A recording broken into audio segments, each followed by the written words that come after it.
What is up, wrestling fans? Welcome to another Pay-Per-Viewpoint edition of the Smark Moment Smack Talk podcast, where we are going to be running down the WWE 2024 Royal Rumble pay-per-view coming up this Saturday night.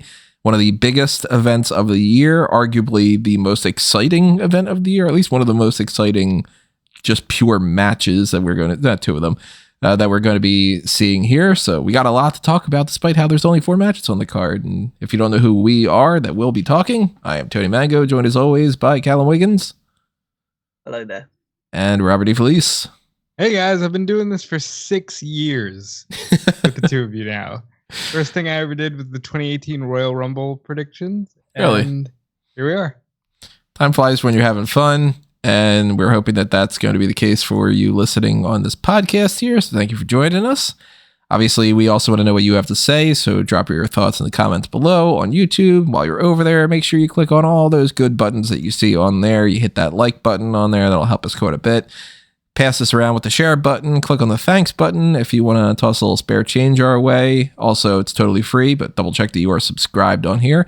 Ring that little notification bell as well, in particular for this week, because this time around for the Pay-Per-Viewpoint post show, we're switching back to something that we did a couple little test runs of before, and we're going to try to do this a little bit more going forward. We're going to do the video side of it. So we're going to have our webcams up, and we've got like some templates and stuff already sorted out, and we think we're going to have some fun with that. So you're going to be able to see us on screen for that. And obviously, if you're listening to us on like Amazon Music and stuff, then you still won't be able to see us. So hop on over to YouTube and do all that kind of stuff there. That way you actually get to be part of the live chat for it and, you know, chime in with your thoughts there. If you want to make sure that we do something in particular on this podcast, maybe you're missing out on some old fan tracks you want us to continue to do, or you want us to do another top rope list of, I don't know, whatever it might be, or, you know, it's open to your interpretation of some other concepts. Then Pick a Poison option is there for Patreon and for the YouTube channel membership. So keep all that in mind. The Darkcast tier as well is the ability for you to check out all those other Patreon exclusive and members exclusive episodes that we have up on there. You do it for 1 month, you get access to all the ones that have been put out there in the past. Redbubble and TeePublic, where you can pick up some merchandise as well if you want to help us out on the monetary ways that way. And of course, if you are out there and you want to do something else, you want to post us on like Reddit or, you know, anything else like that, all your support's greatly appreciated. So thank you for joining us for this, and let's get the party started here. The Royal Rumble has only 4 matches on the card right now. So the first question, as per usual, do you think we're going to get another match added or not? And if we do, what do you think it might be? Right now, I'm going to say no. Like, what is there to add? Unless you're just like, hey, Santos and Carlito fight again. But like, what is there to add, really? The only thing I potentially see, and this would obviously need to include the participants also being in the Royal Rumble match, most likely, would be the women's tag team titles. I could see. No, they're doing that on SmackDown. Oh, that's right. Yeah, that's right. The EO and or not EO. Damage Control is going to go up against Kabuki Warriors Casey and Casey. I mean, they could do a rematch. There are options on SmackDown, I think, more so than on Raw, because Raw right now. Is anyone defending besides Roman, which I know is an anomaly, but is anyone defending besides Roman? Logan Paul. Logan, yeah. Yeah, but even that's like, you've got Rio without an opponent. Mm-hmm. You've got Io without an opponent. Stan Hansen, here's have an opponent. Yeah. Both jumping on. Gotta have an opponent. Jesus Christ.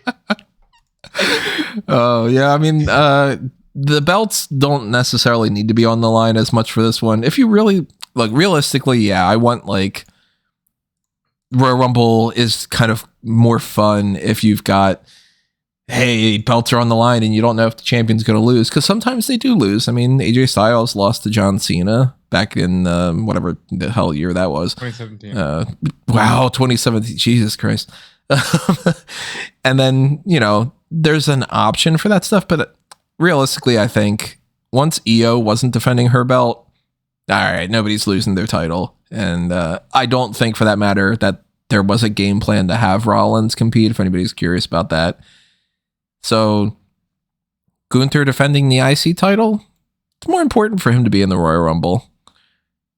I like the days where you could do both. You know? Like defend the IC title and then go in the Royal Rumble. I would echo that, but at the same time, there are so many people out here that are not going to get into the Royal Rumble that I feel like they have to kind of by default not include people doing double duty. Like we're going to talk about it later, of course, because we got a lot of Rumble specific predictions to get into, but I'm kind of looking at this as like, all right, who potentially might not be in the Royal Rumble, who could have another match here. Now, last year, they had 5 matches on the card. They had Roman Reigns defending against Kevin Owens, Rhea Ripley defending against... Rhea Ripley won the Royal Rumble. Bianca defending against Alexa. I have to wait a second now that the Echo Dot picked that up. I'm learning. Bray Wyatt and LA Knight had that Mountain Dew Pitch Black match, and then we had the other Royal Rumble match. So those 5 matches, realistically, we don't need another match here because the 2 extra matches, the Bianca and Bliss and the Wyatt and LA Knight one, they were only 7.5 minutes and 5 minutes long. If you put Logan Paul and Kevin Owens in a 15-minute match, they've already covered the same amount of time. So I don't think we're going to get anything else, but if we do, I feel like it's got to be something that wouldn't be in the Royal Rumble and get in the way of that. So maybe like AOP against Street Profits, or maybe Santos against Carlito. You're really selling me on the Royal Rumble. Well, just like a filler match that kind of allows them to have that downtime, you know? The Royal Rumble sells itself. Okay, it's 2 Royal Rumble matches and Roman Reigns and Logan Paul. Like they've got, That's all you need. You're 100% right. I'm going to say something now that I'm sure will get me a lot of flack, and I do apologize in advance. I wish that there wasn't 2 Royal Rumbles, or at least I should say, if there was ever an event that I wish was split into 2 nights so that there wasn't this problem, it might be this, because like it just eats away at so much time and the uniqueness of the spots. But I get that this is where the company is, and both Royal Rumble matches will be fun, but this is personal preference. This is the one event throughout the year that I feel like you can have less matches on the card and kind of skip champions and all, and I won't complain, rather than when we see like at Elimination Chamber, if it's like, okay, there's a number 1 contenders match and like 1 belt's on the line, and then it's like Angel and Umberto against Pete Dunne and Tyler Bate or something, and then you're like, oh, come on, you could have done that on SmackDown. Like this is the one event where I'm like, we got over 2 hours of Royal Rumble content, and then as long as you don't have like those other 2-3 matches are total filler, like I wouldn't want them to be like, you got those Royal Rumble matches and now you get Luke Gallows versus Cameron Grimes. Then it would be like, okay, you're not trying at all. But they have to spread things out a little bit with Elimination Chamber. They still haven't said yet if there's going to be a Saudi event in March. I don't think so. I'm leaning towards that it might not be, that it might be. Year, was there? I think in May. I think it might have been after Mania last year. Yeah, they went for it was Night of Champions. Yeah, that's right. That was the first one.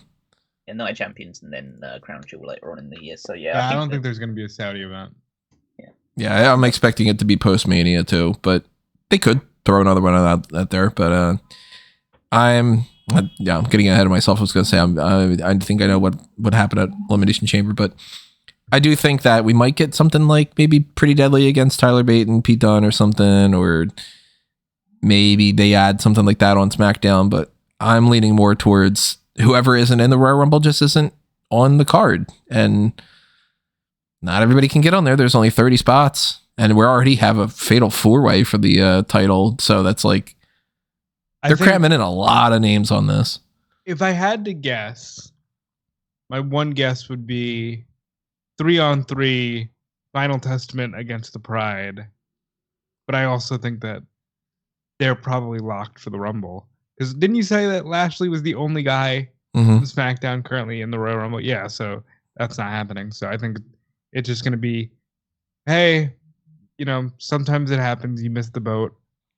But it's going to be a really good show. They're missing Natalya. No, she's definitely going to be there. She's the boat. She's going to be the boat in the Royal Rumble. Not confirmed yet, at least, but I mean, they're not going to not put Natty in there. Well, a boat's a boat, but a mystery entrant could be anybody. It could even be a boat. Rare that there's a reference to, it's a Family Guy, right? Yeah. Yes. Instead of a Simpsons one. But I mean, AOP versus Street blah, blah, blah, blah, words. Street Profits could be something that they add to the card. I could see that more so being on SmackDown because they want to just, they want to put matches on TV that people want to tune into, and seeing AOP wrestle for the first time in however long it's been since they've been in the company, that could draw a little boost to SmackDown thing. So I think we're kind of locked with these 4 matches that are on the card, which, if you don't know already by us just talking, Logan Paul, United States title defense against Kevin Owens, fatal 4-way for the Universal title, and then the men's and women's Royal Rumble matches. These are huge matches. Yeah. More than anything, the layout of this card matters a lot. Because what goes on last is going to determine a lot of what we think might happen. I am thinking right now, based off of their track record of always having Roman go last, even when it doesn't seem like he necessarily needs to, I think we're starting off with the women's Royal Rumble. Going to Logan Paul against Kevin Owens.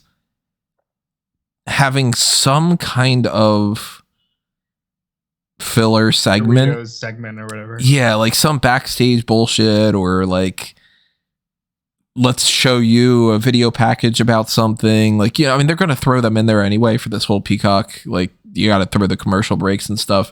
It's just bullshit. And I hope that Netflix changes some of that around. All right. No, the pay-per-views aren't going to be on Netflix yet. For Callum, they will. For the US, it won't, though. So we'll talk about that on the hot tags. But then I think we're going to go men's Royal Rumble filler segment and then end with the Universal title. Yeah, I think I'm also going to lock that in because it gives more intrigue, and I'll say this right now. The men's Rumble goes last. I think everybody's going to, once again, for the second year in a row, be wondering, all right, does a certain board of director win the Royal Rumble this year? It could be a way to circumvent that problem, yeah. And if you know that you got Roman at the end there, then some people might be like, oh, if so-and-so wins the Royal Rumble, does that mean that Roman drops the title? And, that kind of thing. I don't think many people would, but... be hypothesizing some of that.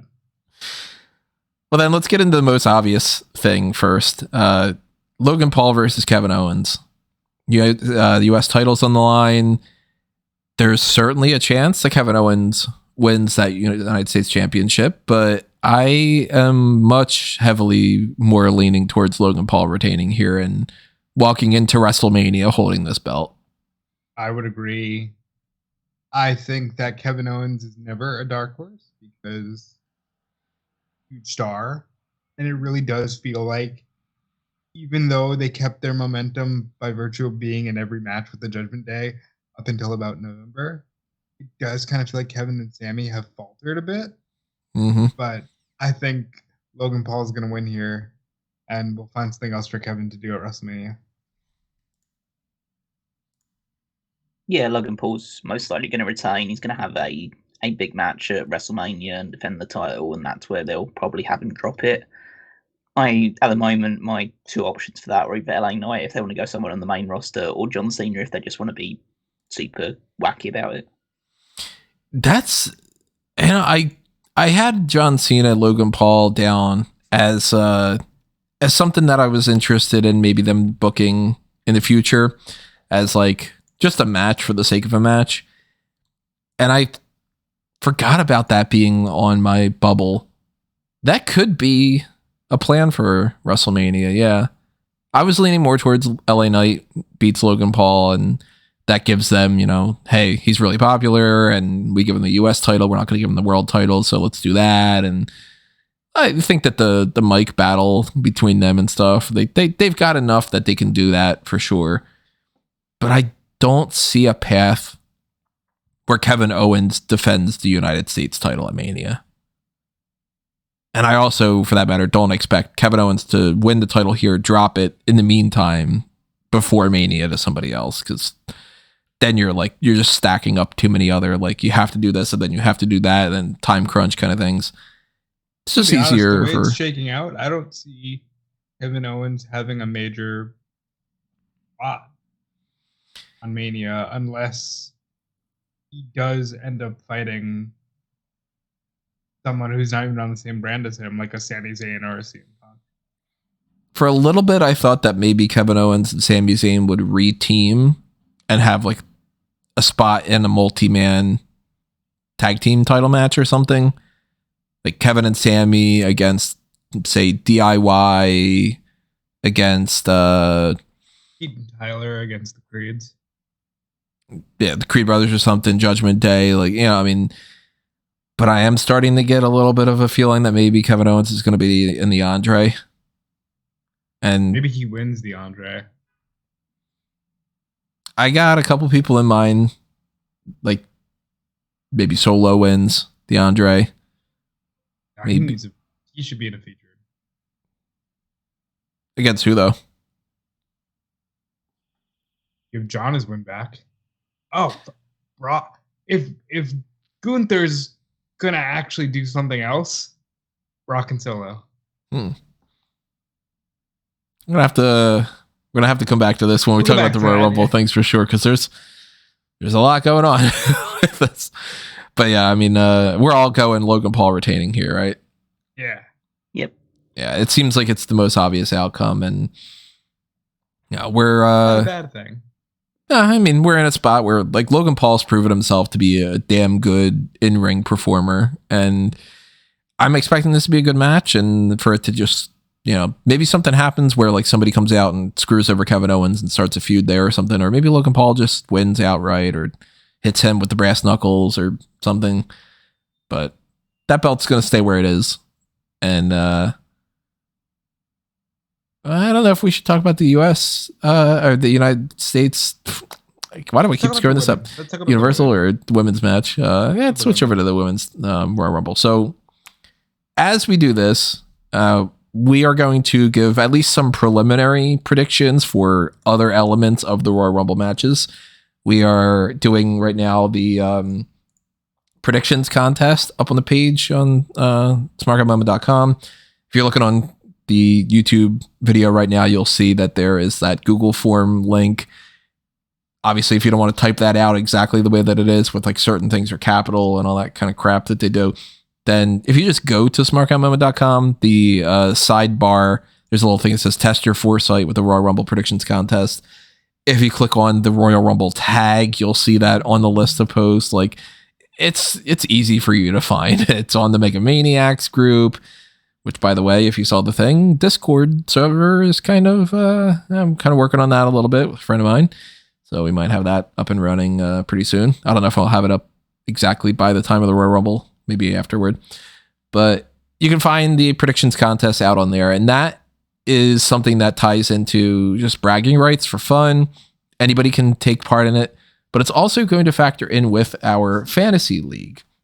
And the way that the fantasy league works, we usually do our predictions. We talk about who we think is going to win and stuff. And then Callum calculates all the points and we apply that to, who gets to make some different trades and do everything going forward. With the Royal Rumble predictions contest, it's not just who is going to win these 4 matches. It's, hey, who's going to win the matches? Who is going to be in the final 4? Who are going to be the Iron Man and Iron Woman? Who gets the most eliminations, the shortest time, and even the 1 to 30 entrants. And if you've never checked out one of these before, there's a point system that I worked on last year or the year before, whenever I had settled on it. And excuse me, still have that cough. If you get the winner of the Royal Rumble correct, that is 10 points. You have 4 points each for each member of the final four that you guess correctly. You get 7 points for guessing a correct answer of whoever has the most eliminations, the shortest time, and the longest time. And you also get, if you have the number 1 to 30, if you get an entrant 100% correct, like you say, The Miz comes out at number 14, and The Miz comes out at number 14, you get another 7 points. But if The Miz comes out at 13 or 15, you get 3 points because you're just shy of it. You should get awarded something. Of course, if he comes out at number 10, you get nothing. If he gets, number 17, you get nothing. And then there's some tiebreakers that are out there for 1 point awarded to overall correct participants, regardless of their placement. If we need a tiebreaker, which I highly doubt that we would. If we need a second tiebreaker, then it becomes who has the closest time to the combined Iron Man and Iron Woman times. We've never come close to that.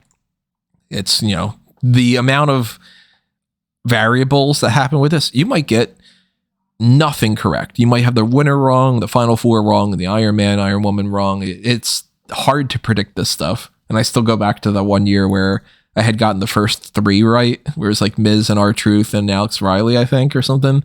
And I was just like, oh my God, I'm going to guess the entire thing. And then I didn't get like anything else right the whole rest of it. But that is up on here. And the poll to actually be able to participate in this is going to shut off once the kickoff starts on Saturday. I'm going to switch that over. No more edits, no more adjustments, no more entries. You're locked in. So when we give our predictions and stuff here, that is most likely going to be what we fill out for this. But yeah, we're still going to give ourselves a little bit more time. I'm probably not going to fill this out until Friday night, just in case there's something on SmackDown that goes like, okay, they confirmed that, like, I don't know, Dragon Lee is going to be in the Royal Rumble. And if I didn't have him in my 1 to 30, then I'm like, okay, I know I've got one spot wrong. Let me adjust that or something. So if you want to participate, that's how you can do it. Go to that link and, we'll be talking about that as we go along here. So with the Women's Royal Rumble, currently our champions are Io Sky and Rhea Ripley. They could drop those belts before Mania, but I don't think that they will. So that's the first question that I have for you guys. Do you think we're going to keep them as champions heading into Mania? Yeah, I'd say so. Let's see. Definitely not Rhea. Io's the one that's got a bit of a question mark over it, but yeah, I'd say they're both going to be champions at WrestleMania. Yeah, I think they're both definitely.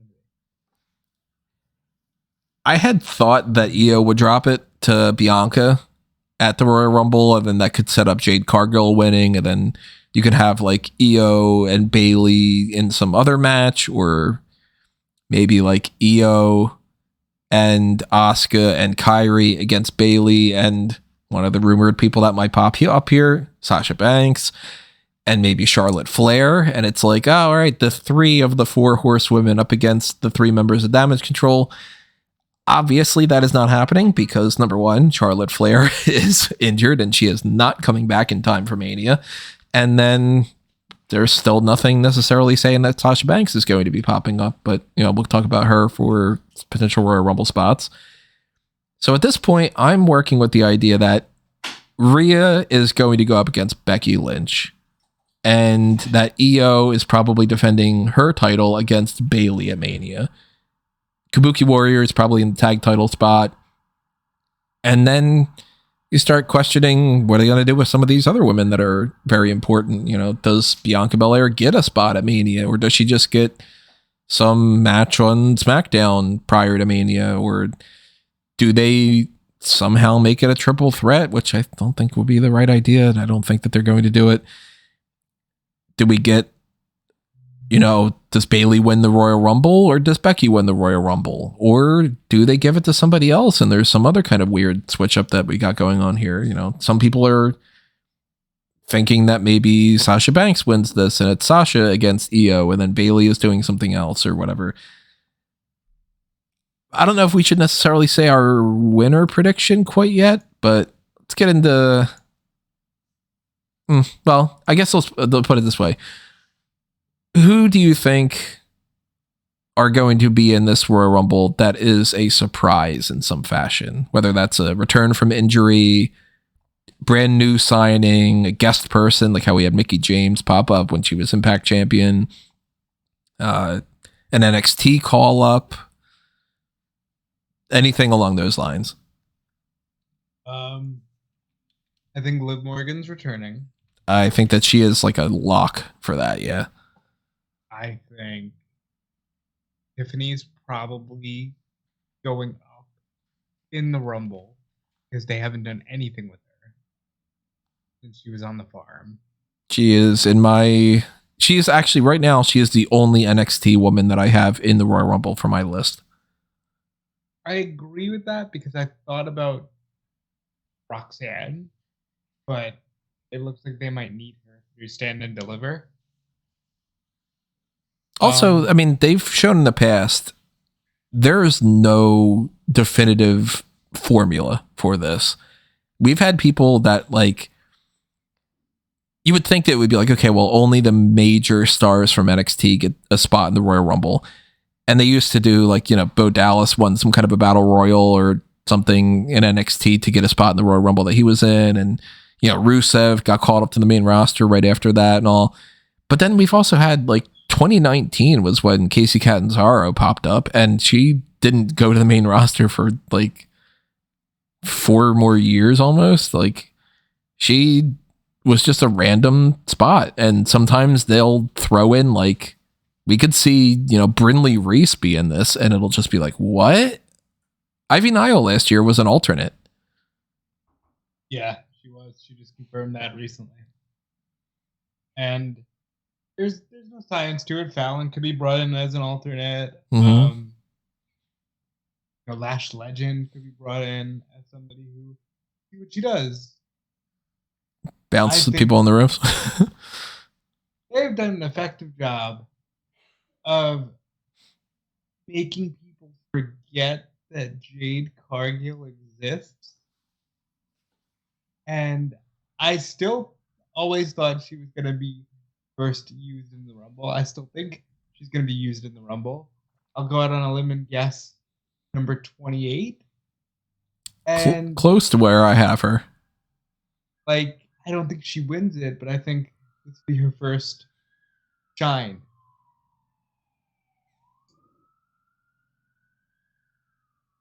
I think we're going to see Naomi. Oh, yeah. Yeah, I forgot about that. Sorry. Yeah, Naomi's in there. That's probably going to happen. And I also think we're going to see AJ Lee. I'm not guessing on that one. I'm just going to be surprised when the music hits. I got some other people that I was thinking, like maybe Bliss, but I don't think so. I don't think Carmella is necessarily going to be coming back right now. This is a good one-off for them to do, though. Just kind of test the waters a little bit and hit not some kicks, hit some clotheslines, get eliminated. I don't think we'll see Camille. I think if she gets a WWE contract, she is going to just basically be announced as like a new signing and maybe show up in like what they used to do with like the, she's in the audience watching Vengeance Day type of thing. Right. Possibility, but I don't think that we'll see Mickie James here. Nah.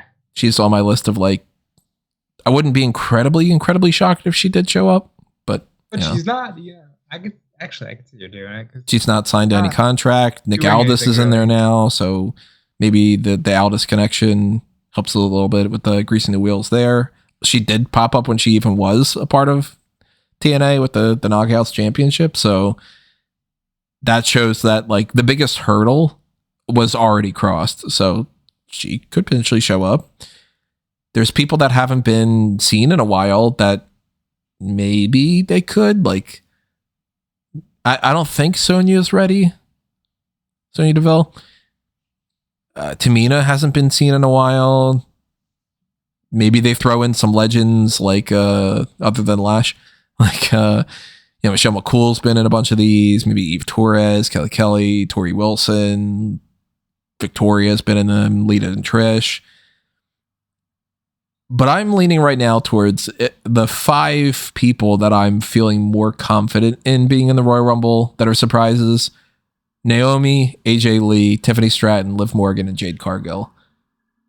If Sasha Banks is in there, I'll be a little bit surprised, but I'll also go, she might win.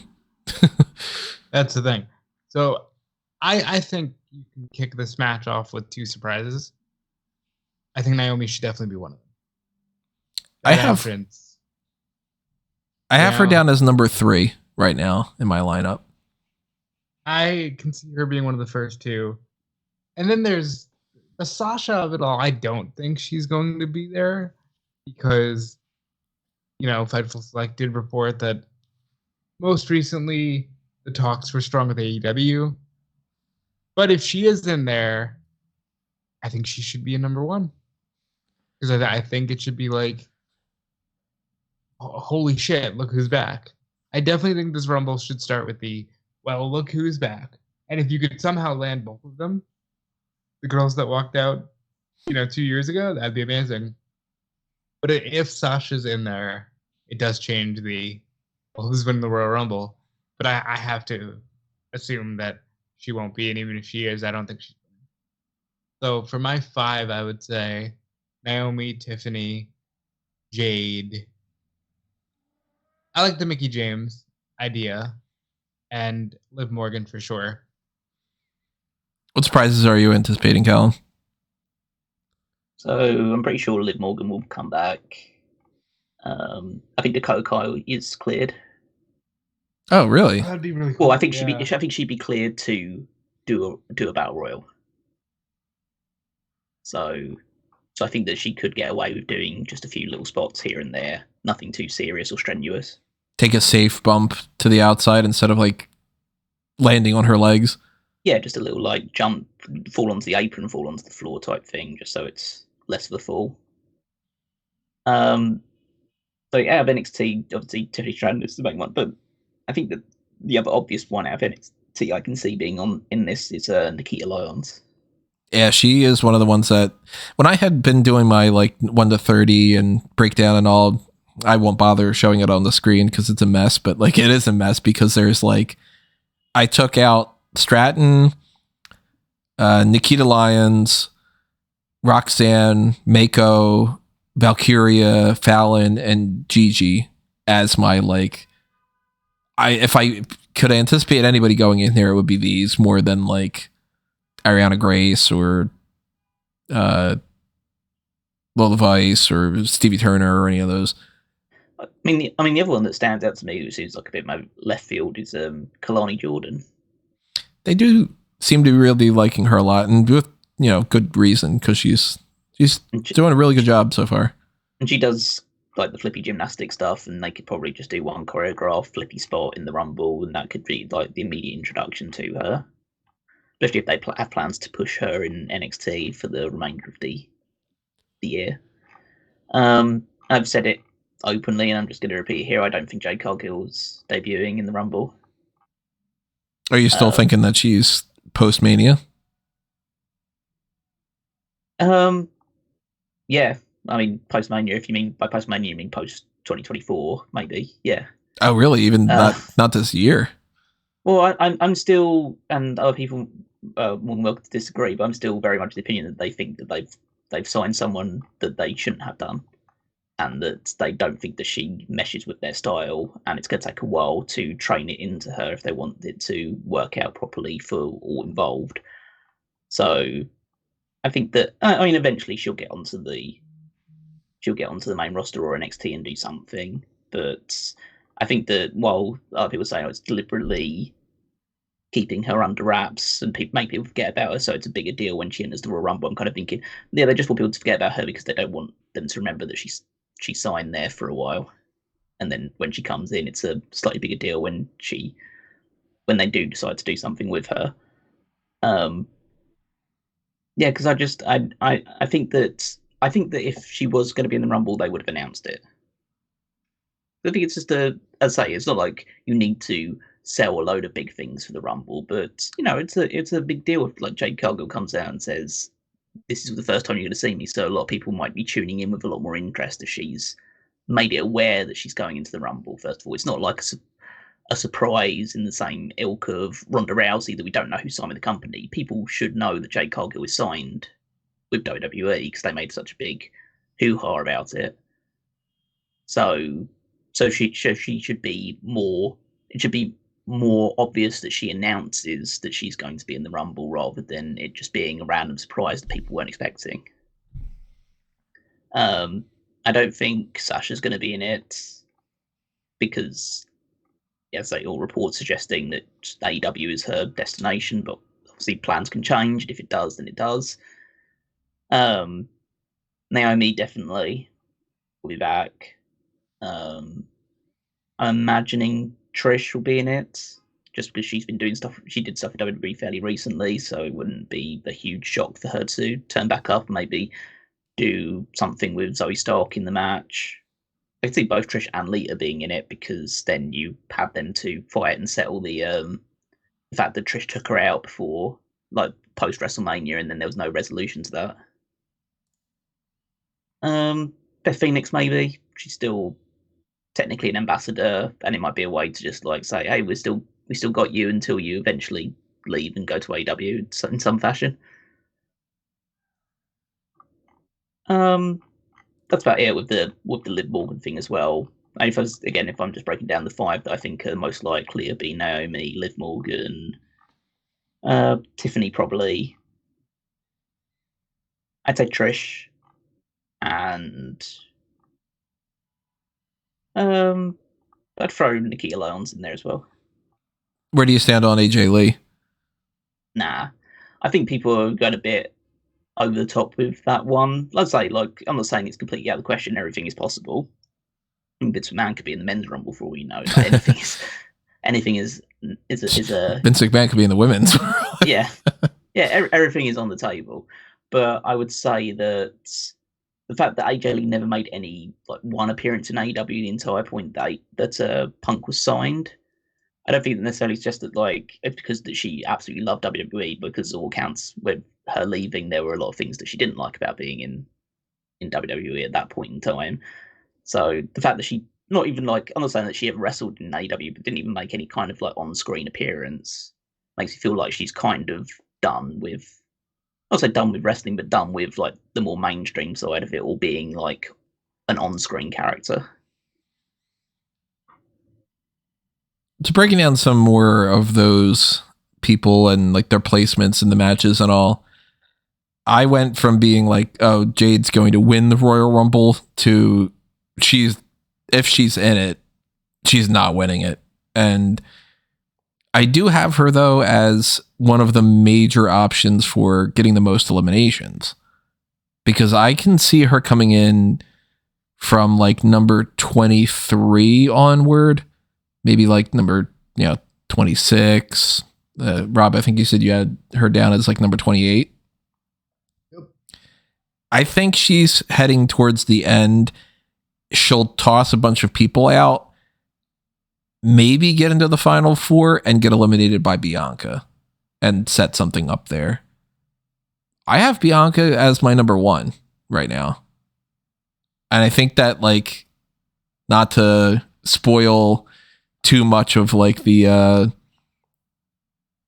everybody else has to give their predictions and stuff too, so I don't want to give them too much of what I am looking at this at. But when I look at previous Royal Rumble breakdowns, and of course go to the stats page on Smark at Moment, you'll see tons and tons of information, and I also keep some of that information on my own that's not on that page. But Bianca has been in 3 Royal Rumbles.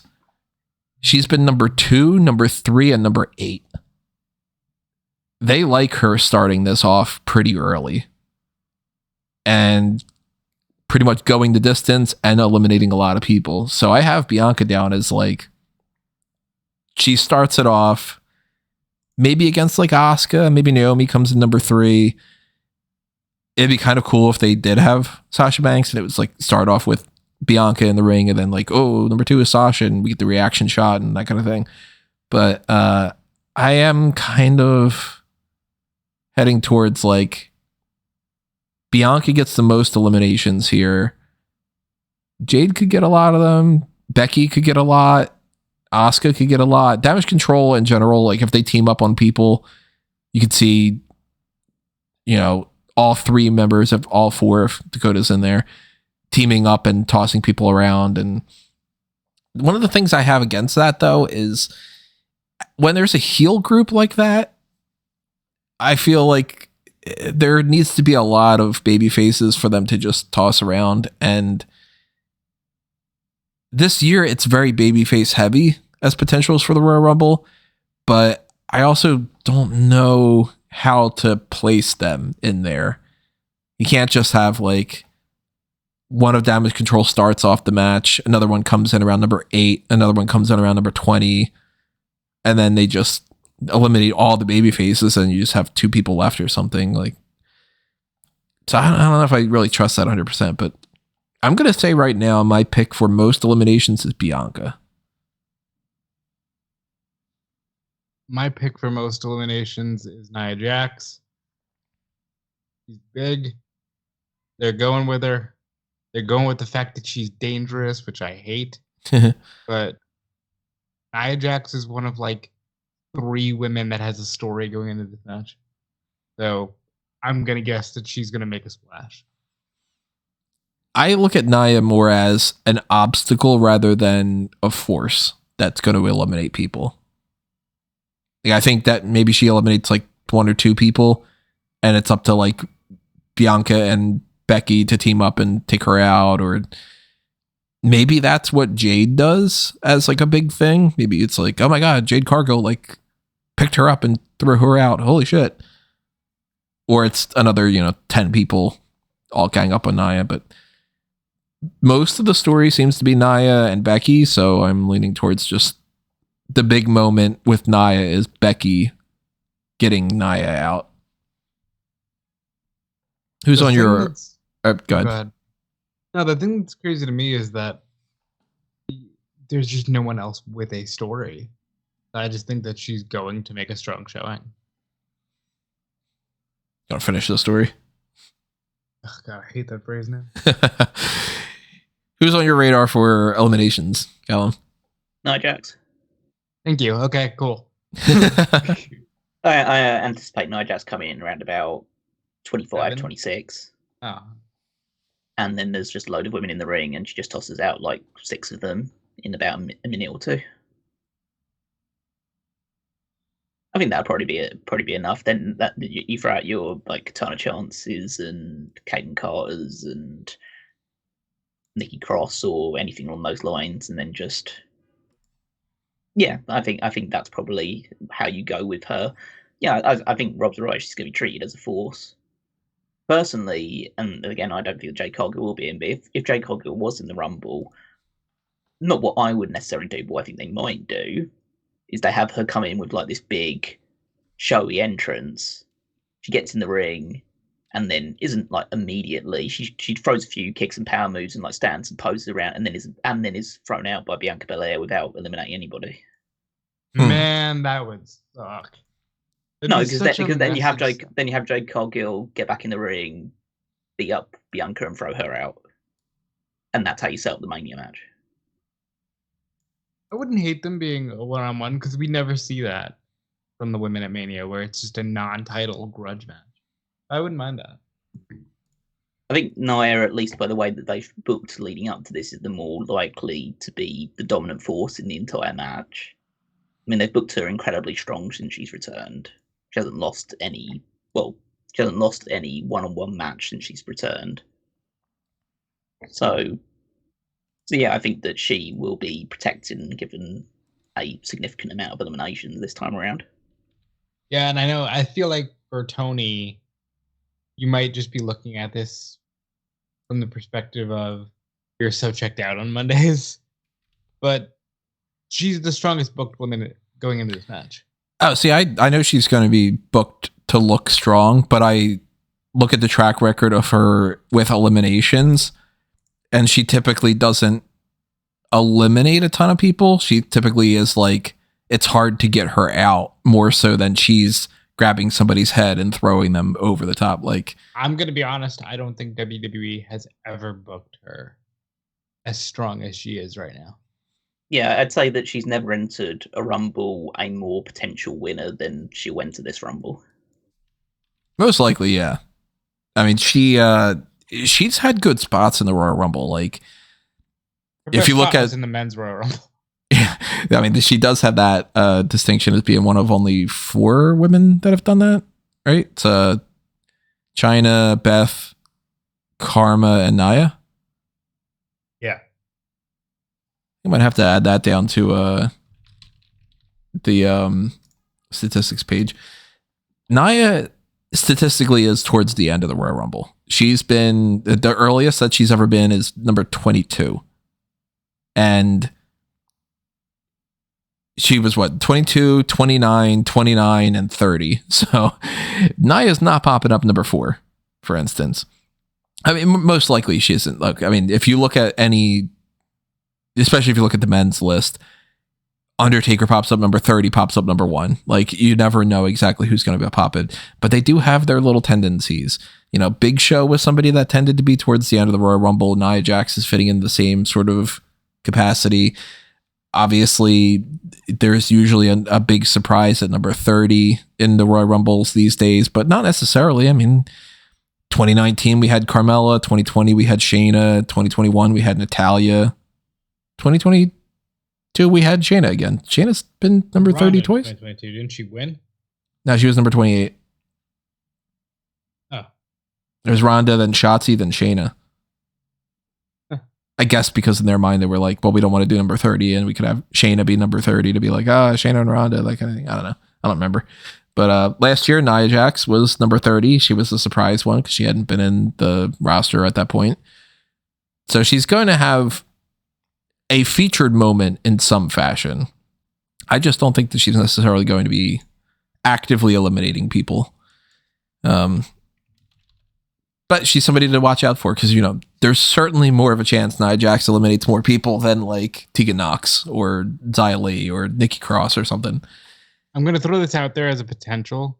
Now that they have Aldis and Pierce, maybe this year we see a return of interpromotional matches, and maybe what we get is Bianca, Nia in the Can You KOD Her match. Could be. It's weird that they did the whole like, oh, the games are on thing with Aldis and Pierce, and they keep hinting at some issue. They keep hinting that they don't like each other. And it could just be something as simple as like, well, that's our way of showing that there's a competition between the brands and there's not necessarily like a plan in mind, because they didn't do War Games as Raw versus SmackDown. They didn't do Survivor Series in a traditional elimination thing. There hasn't been anything like this where it's like, okay, well, Adam Pearce gets 15 people and Nick Aldis gets 15 people for the Royal Rumble, and that is like how they're planning on doing it. I could certainly see a match happening at Mania, whether it's men's or women's, being like, you know how last year they did the showcase thing where it's just like, let's throw a bunch of tag teams in together for no reason whatsoever. Maybe it's going to be like the bragging rights match, and it's like Pierce picks somebody to represent Raw, Aldis picks somebody to represent SmackDown, and it's like, oh, a big cross promotional thing. It could be like that. Some other people that I do have down as potential most eliminations, I think Liv Morgan could potentially go on a tear. You can't count out Shayna. She's had a lot of eliminations in the past, but this year I don't feel like that's going to happen as much. And a lot of it depends on who's out there as long as they are. You know, I mean, I'm saying I anticipate Bianca being number 1, number 2, maybe. If she's there until the very end, which she realistically should be, she's got the entire hour to eliminate people. Becky can come in towards the very end and eliminate 12 people, for all we know. You don't have to be at the start of it to get the most eliminations, but I'm currently going Bianca for not only most eliminations, but I think she's also going to be the Iron Woman. And the fact that she loses to this, but she's like, she eliminated more people and lasted longer than anybody else. It's and leads into the final 4, if not the final 2. That's their means of like, well, we're making sure Bianca looks strong, even though she loses. Bayley is a potential Iron Woman. Becky, Asuka. This could be a year that they don't plan these things. It could just be, and we've had in the past, like, for that matter, like the shortest time, I'm going with Chelsea. She had the shortest time last year. She's a comedic character. They can eliminate her and she could throw a hissy fit and it's like, it's funny. I currently have her at number 29 on this, by the way. But the records don't necessarily get plotted out every year. And when they do something like Brock eliminating half the field, it's because they were setting up that Royal Rumble to be Brock eliminates half the field until Drew McIntyre comes out. And then other years we get like, Liv Morgan is the shortest time just because she happened to not last as long, 3 more seconds. She might last longer than somebody else.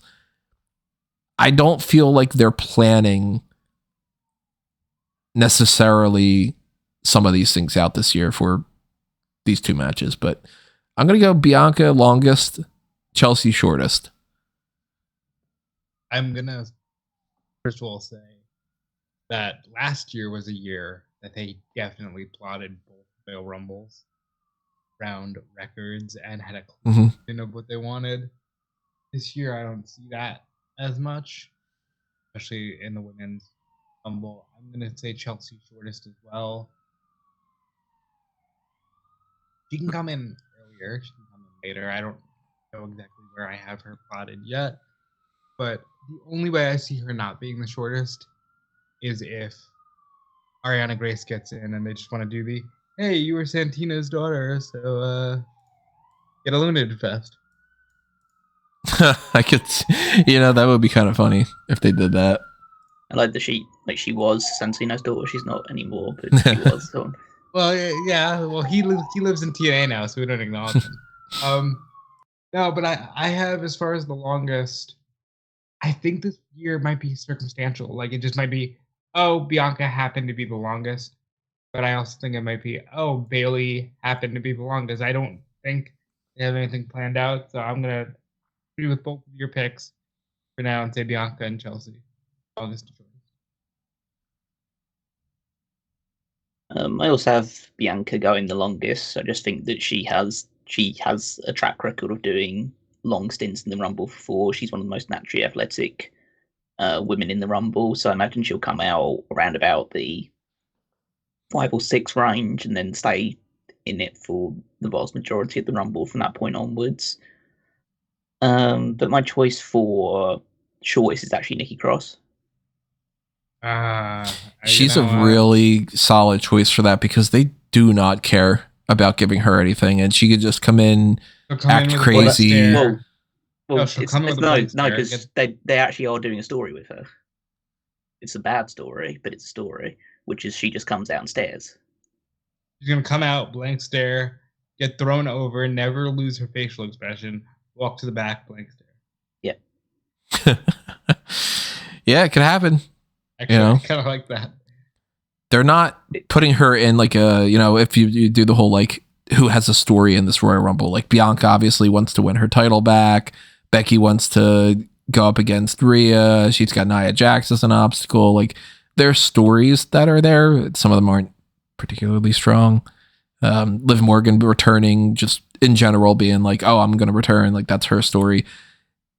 Nikki doing that is kind of a story. It's just, that not every story is about winning. That's for sure. I think it depends on, again, like you say, if they've given any real thought to who's going to have the shortest time. But I think obviously Chelsea Green is a good choice because she does have that comedic aspect to her. But I think she might stay around longer because they've given her a level more credibility over the past year. The other one that sticks in my mind that might just stick around for a short period of time just because she's not particularly good is Maxine Dupre. Of course, I have to cough right when I start to talk. She could be in that spot for sure. Like she's been getting more time to do these things recently, but not to necessarily, be featured in a way that like, okay, we're looking at her as like a champion in the future or something. They could just be like, all right, she's in there, she's out. That's the end of it.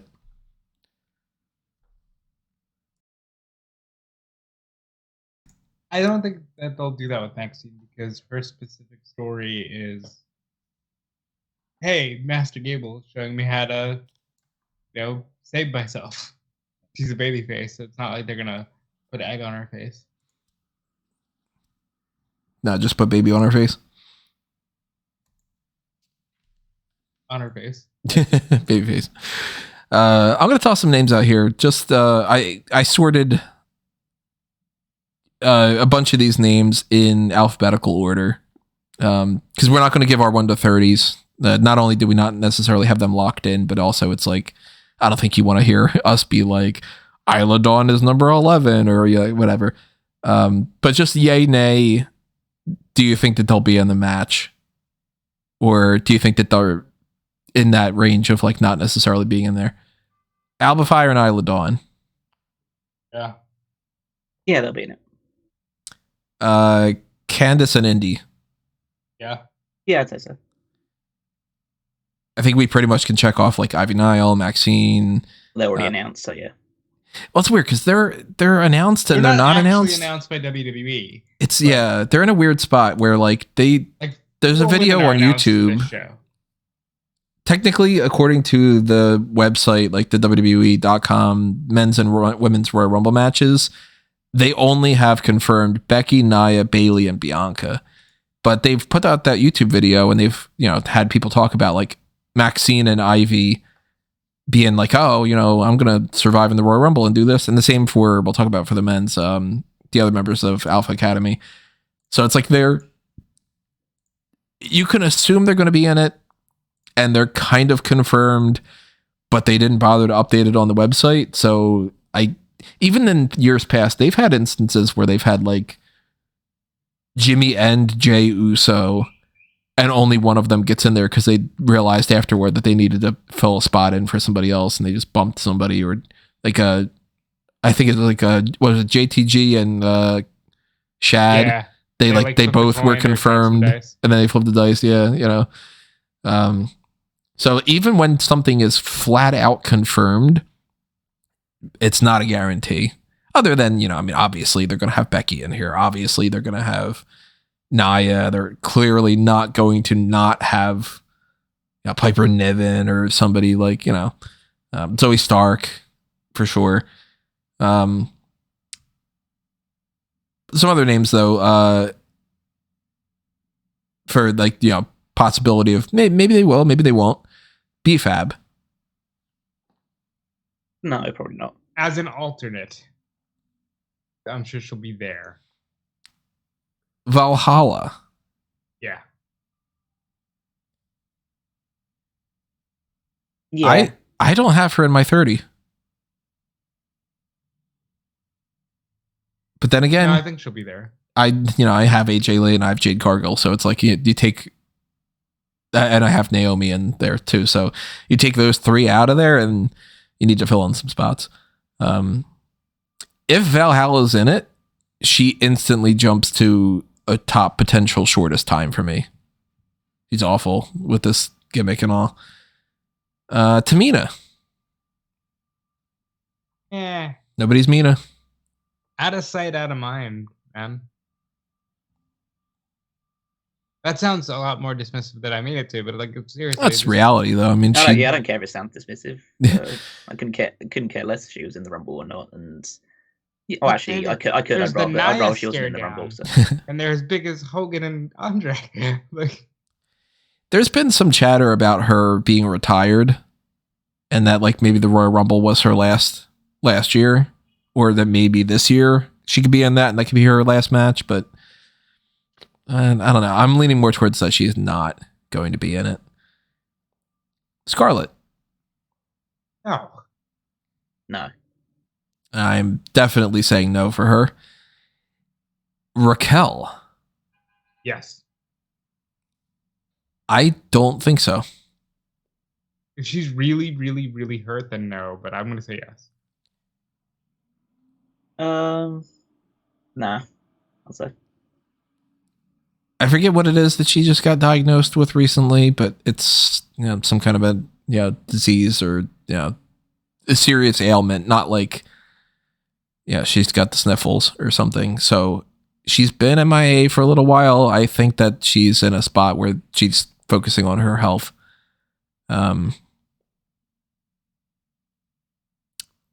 Bliss and Carmella. No. Yeah, I'll say no. That's a 3 for no's. Dakota. It'd be really cool, but I'm saying no. I'm also going to say no. I'm not quite confident that she's ready yet, but I hope she's in it. That'd be cool. We already talked, like, any other legends you guys that you think Kelly's coming back, or Maurice or somebody? We talked like Trish, Lita, I'm going to be honest. I don't have any personal opinion one way or the other. I'll be happy if some cool names show up, but I'm not expecting anything crazy. I'm going to hope this year they could lean more on the roster they have rather than needing to overly rely on legends that they've done in the past. I know that some people are hoping that we see like Julia. I don't think that's happening. Camille already mentioned. Who are these people that you're referring to? I don't. You go on Twitter, you can see all sorts of things that people are like, there are people convinced that this is the year Michin wins. And you're like, where are you getting this idea? Or like, I love delusional people. There's people making the argument of like, there's a lot of people. I mean, Liv Morgan's got a lot of her fans, There's a lot of people that are dead set. Like, they would bet the house on it that Liv Morgan's making her return, winning the Royal Rumble, and beating Rhea Ripley at WrestleMania for the title. Because they're just like... I'm going to be honest. It's not out of the realm of possibility. She'd be in my honorable mentions for a win. She's in my top 10. She's not even in my top 5, though, I think. I'll spoil this a little bit. I am anticipating Rhea Ripley defends her championship at Elimination Chamber in an Elimination Chamber match, and Liv Morgan is one of those people in there. I think it'll be Rhea, Liv, Nia, Shayna, Zoe. I don't know. They can kind of fill in some stuff there. I think we'll do Final Four. Keep that going because we didn't do that yet. I think the Final Four is probably going to be Bianca, Becky. That's tough. Bailey and Nia, the only 4 women there. Nia's a chance, but I don't think Nia is going to be in the Final Four. I'm going to say Bianca, Becky, Bailey, and then somebody without a B. I'll throw AJ Lee in there. I'm going to take a big risk on that one. At least for right now. Maybe, by the time SmackDown comes around, I might be like, nah, never mind. They're going to go with somebody else. But I think that it's really much down to, does Becky win this or does Bailey win it? And the part of me that thinks we're getting Bailey and Io want Bailey to win this because like she's not won the Royal Rumble. It'd be kind of cool if she won it. Bailey's winning. But I am kind of thinking that Becky might, and that the story of Bailey and Io having issues and stuff might play out differently in like number one contenders scenarios on like SmackDown might be like Bianca versus Bailey versus so and so or whatever. I don't know. I'm flipping back and forth between Bianca and Bailey though. But who do you guys have as your final four, and who do you think's winning?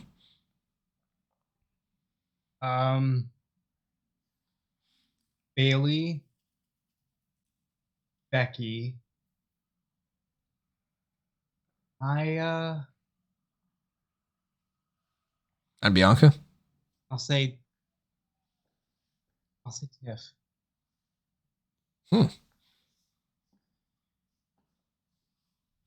I don't think Bianca's winning. So, and by the way, like I said, Bailey's winning the Royal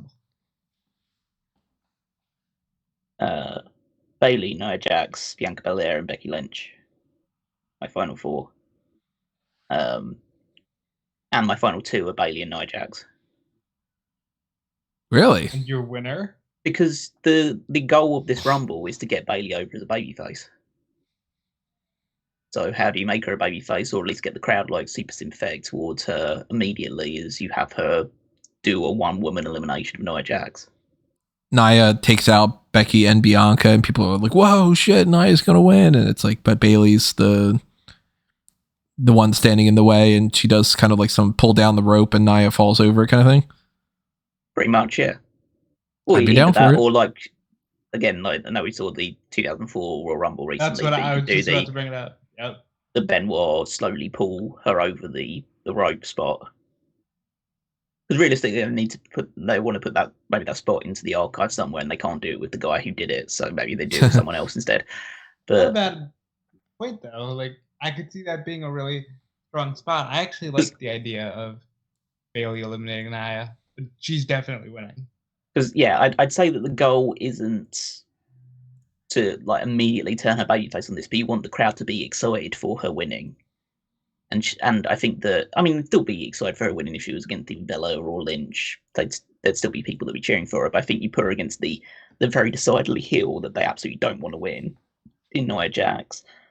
And you have Bailey eliminate her, and the crowd goes crazy for it. Bailey gets that big rush of momentum, and then you tell the story that you're going to tell of slowly getting ousted from Damage Control. Damage Control trying to manipulate her into going after the Raw champion instead, and it's Flair Sting, it's Batista Triple H. Bailey is saying that she's going to challenge Ripley. Well, I think it could be a really interesting story that you tell of Bailey is going to challenge Rhea up until about Elimination Chamber time or later on, and then she overhears Damage Control talking badly about her, and then when after Elimination Chamber, because you have Rhea Ripley defending her title, and the time comes for Bailey to sign the contract for her to be fighting her at WrestleMania, you then have Bailey realise that she's understood that conversation. She's not stupid. She knows what's happening. She turns on Sky and Damage Control and goes after it, and then Raw is in a bit of an issue because they thought they had a challenger completely locked up for the title, and so they have to scramble to find who's going to be the one that challenges her, and that's how you get Becky Lynch versus Rhea Ripley. And you have Becky versus Nia, number one contenders match or something like that. Becky wins the chamber. No, I think Rhea's going to defend it in the chamber, like Tony says. Nope, Rhea versus Nia. As plain and simple, she's over as all hell. It's her hometown. She riptides. But there wouldn't need to be a elimination for the Raw thing if Bailey's going after the Raw Women's title. Right. But I'm saying that's what I'm thinking. You do that, but you pull the trigger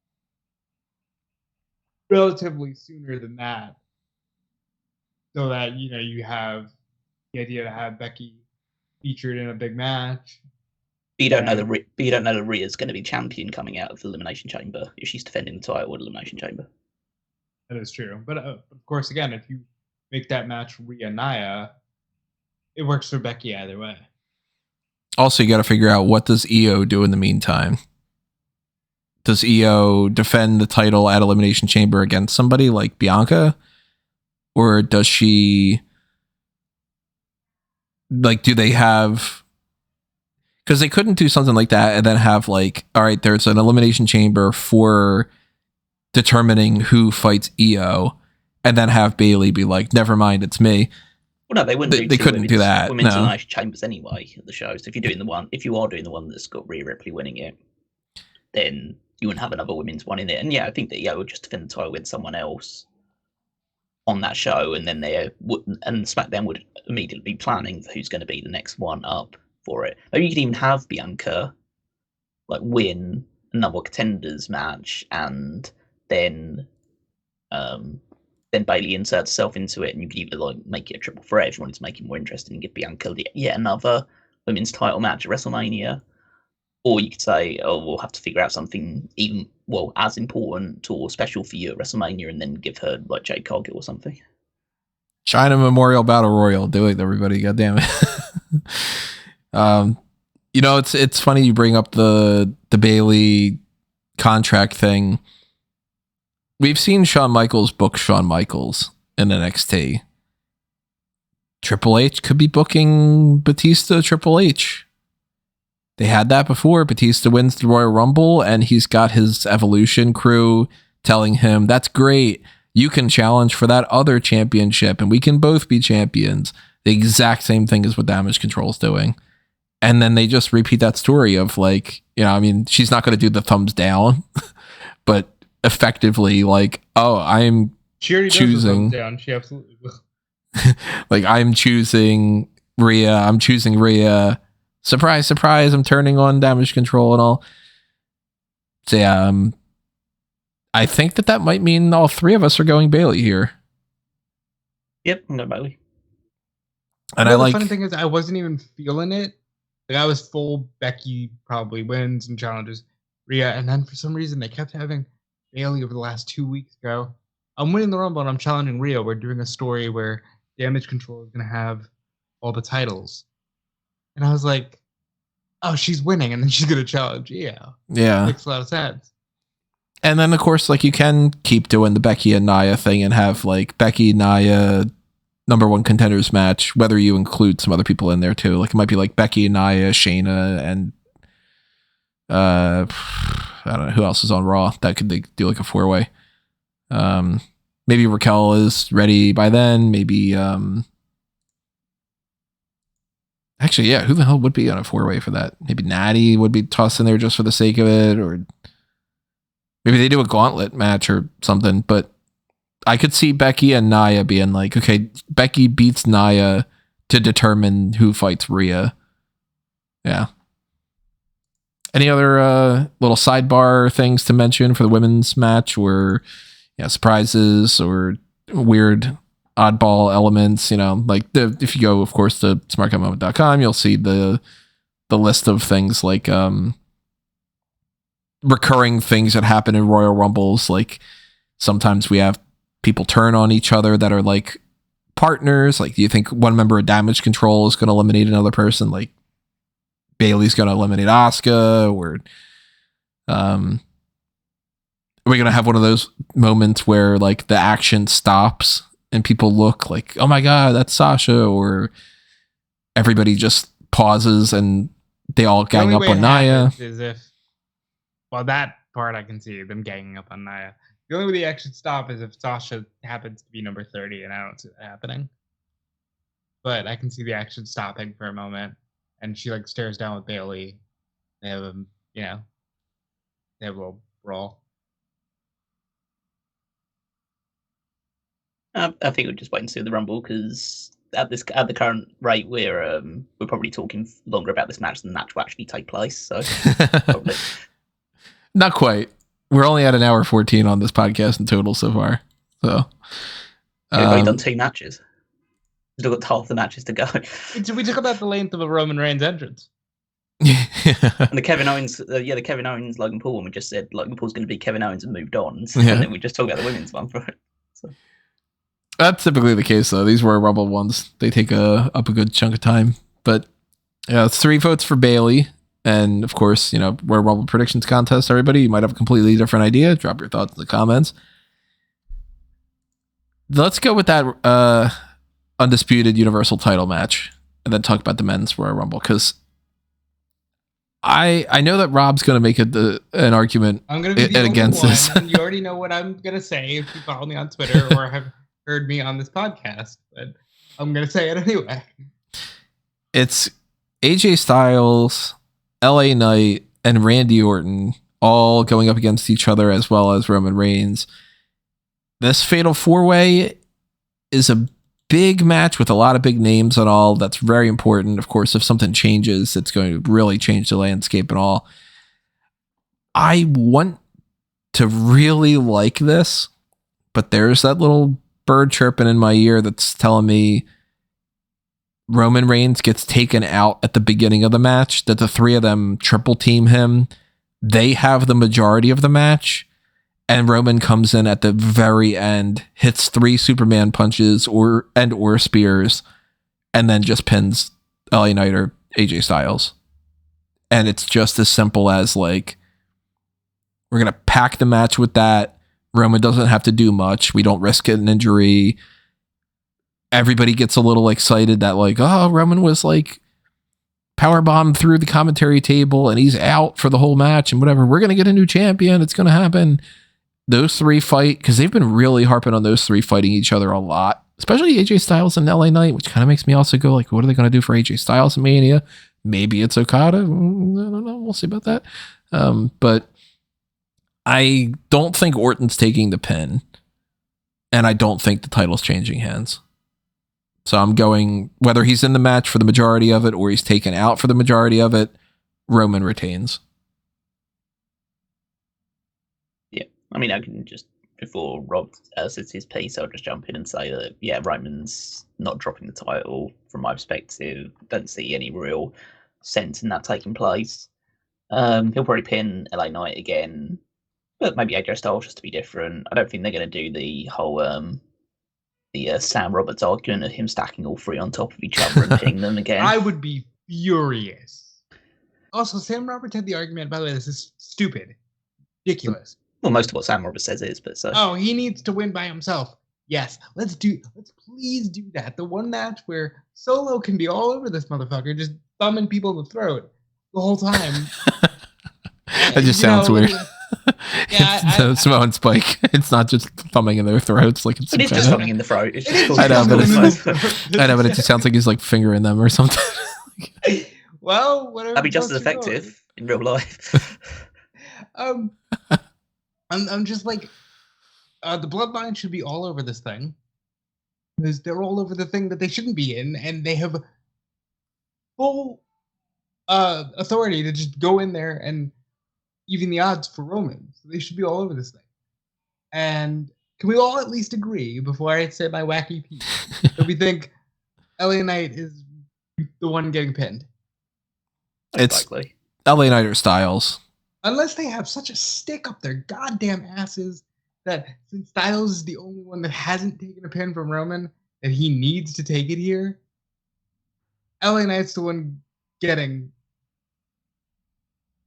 Now, I'm going to tell the story of what I want. Spin the web. This is what I think should happen. Roman is dominating because of the Bloodline. Rock's music hits. Jimmy gets, battered around the whole place. Solo goes for a charge, gets, punked out by The Rock because he's The Rock. Rock then, like they would in the Attitude Era, brawls with Roman to the back. And then you have Paul Heyman, who's wonderful at emoting, just like crying and staring like he's seen a ghost because he gets to watch Roman lose without actually getting beaten. And then you just tell the fucking story of, well, Rock tried to take the thing that makes me the head of the table. Doesn't matter. This is still my bloodline. I'm going to beat your ass at WrestleMania. And then you just, by the way, during this time, Paul Heyman is crying as Randy Orton hits LA Knight with an RKO, beats LA Knight.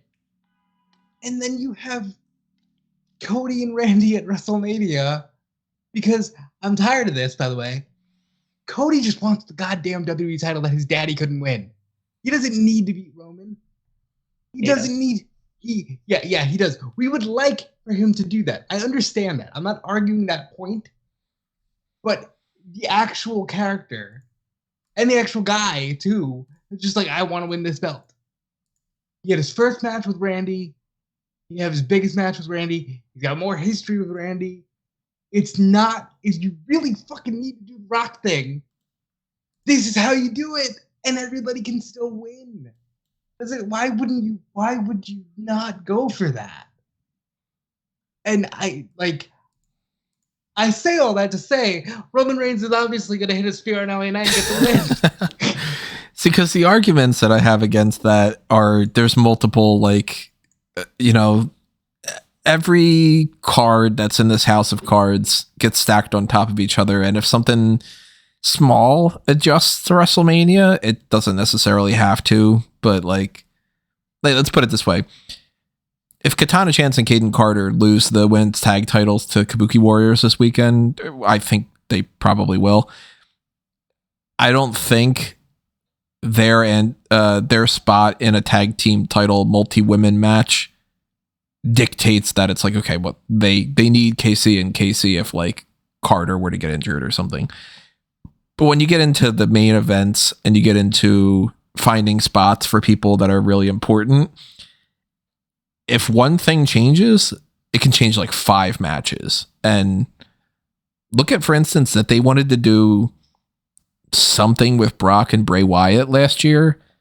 And there was the Bobby Lashley thing. And then it was like Bray Wyatt challenges both of them. And then no, we suddenly just get Bobby Lashley in the Andre, and Wyatt doesn't do anything because of his health, and Brock fights Omos, and it's like, what? If you take the belt off Roman and you do Rock and Roman as the main event of night 2, because they're certainly not going to not main event, then you have to either pick, does Cody, like if, in your scenario, Randy Orton wins the title, is it Cody and Randy on night 1? And immediately people go, well, it doesn't matter as much because he didn't beat Roman and he only won the main event of night 1. And Randy didn't get a long title reign and Roman didn't get pinned. So we didn't get the build up of like somebody finally beats Roman. So it's all for nothing. Kind of like, it didn't matter as much that like Goldberg lost after a stun gun, because it was like, oh, come on, nobody just beat Goldberg. No matter what you do, it's always going to be, well, Cody should have won in the first place. And now you have this idiotic thing from Sports Illustrated being like, well, sources have said that it's not going to be Cody, and Cody's going to fight Punk.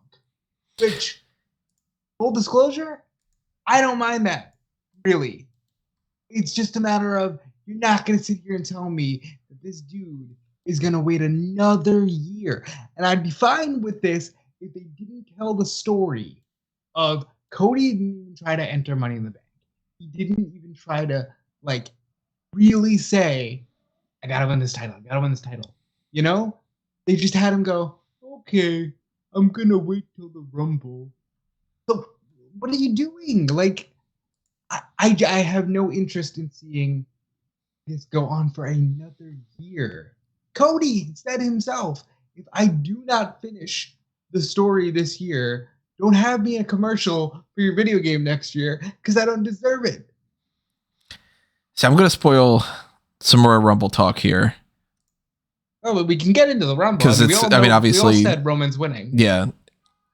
I am so, like, I am bouncing around so much on a lot of these elements over these past couple of weeks and in the past year. I mean, after the whole, debacle of what happened at Mania this past year, and I'm like, this is stupid. They're just whatever. They're wasting time. They're blah, blah, blah.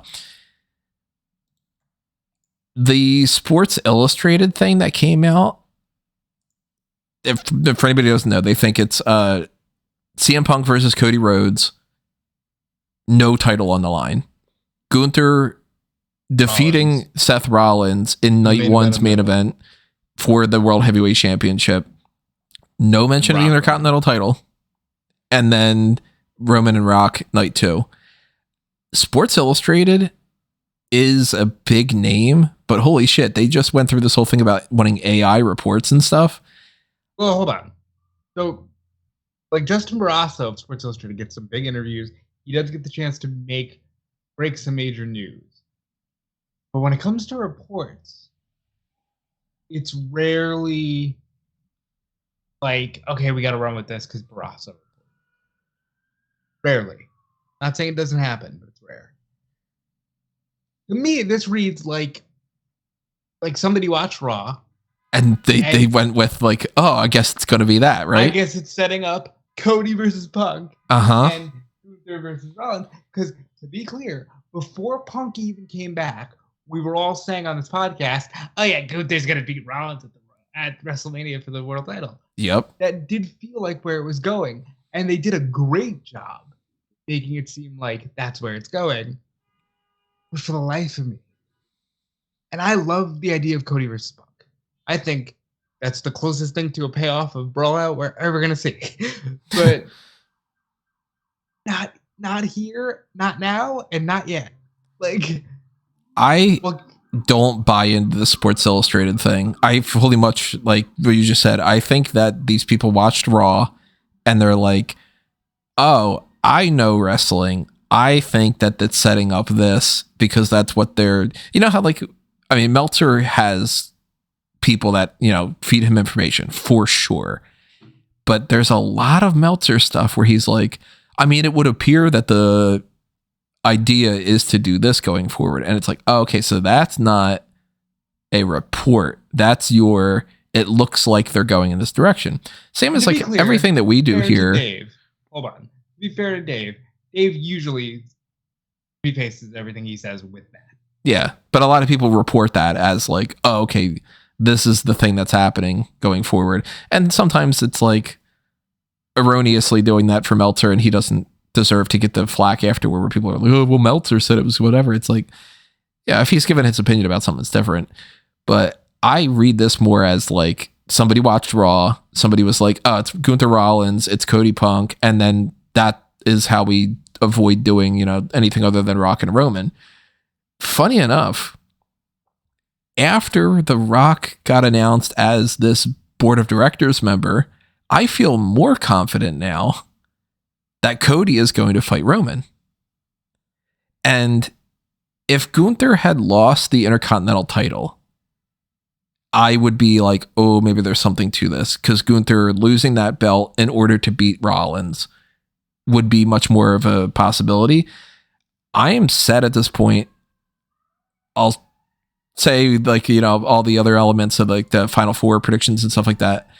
I think Punk is winning this Royal Rumble.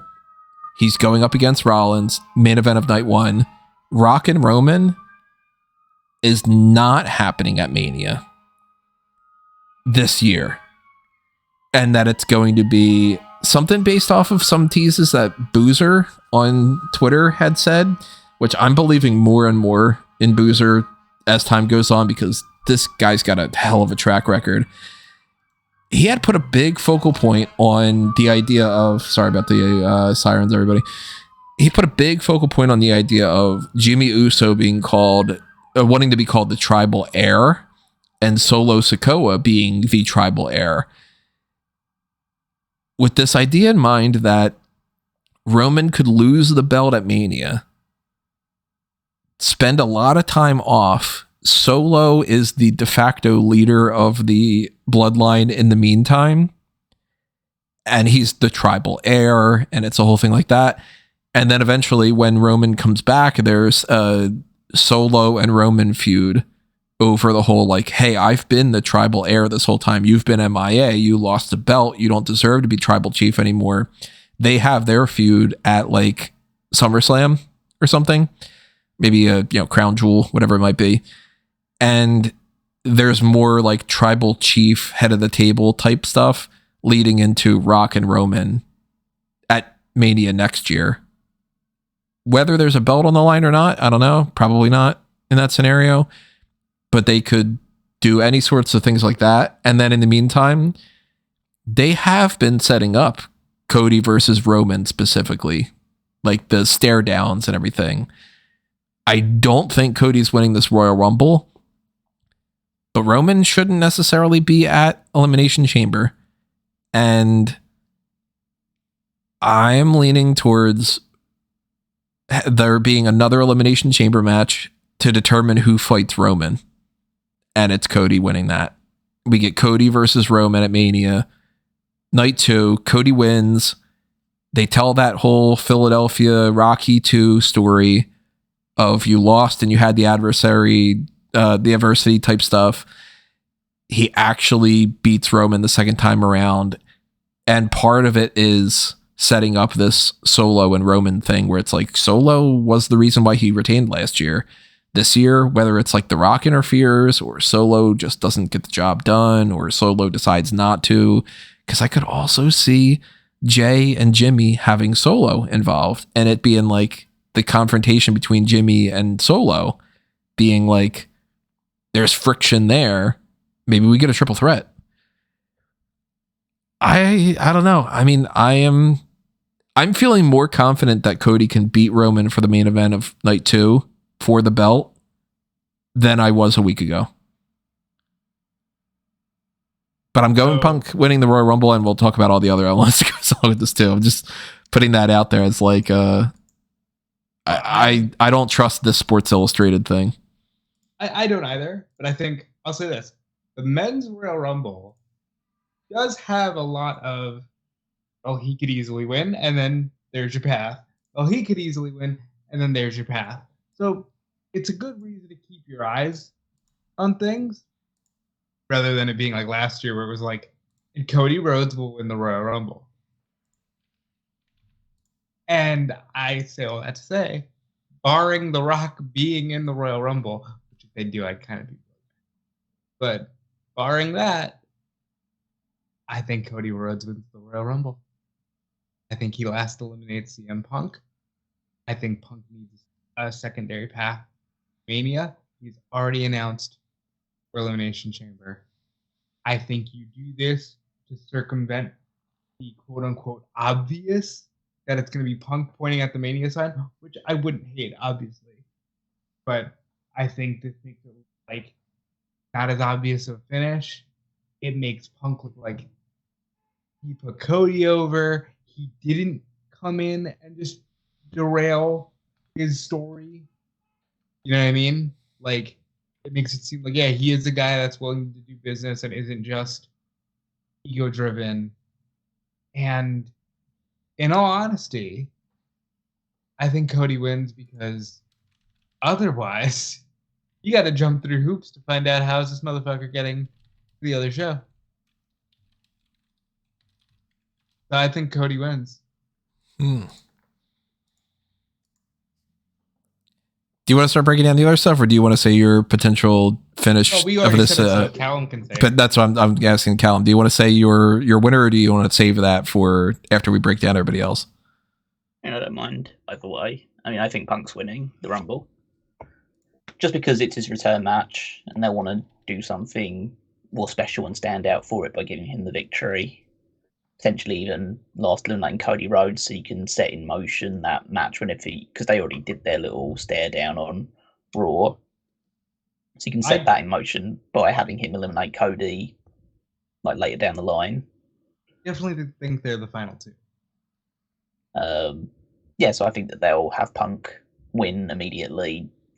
He's a super big deal right now. He's fresh off of his return, and it seems pretty, even whatever Sports Illustrated said, I think it's pretty locked in that he's going to have a title match at WrestleMania, or at least main event at WrestleMania one of the nights.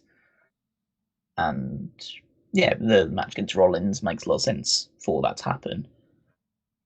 I'm still on the fence about whether it's Cody Roman or it's Rock Roman.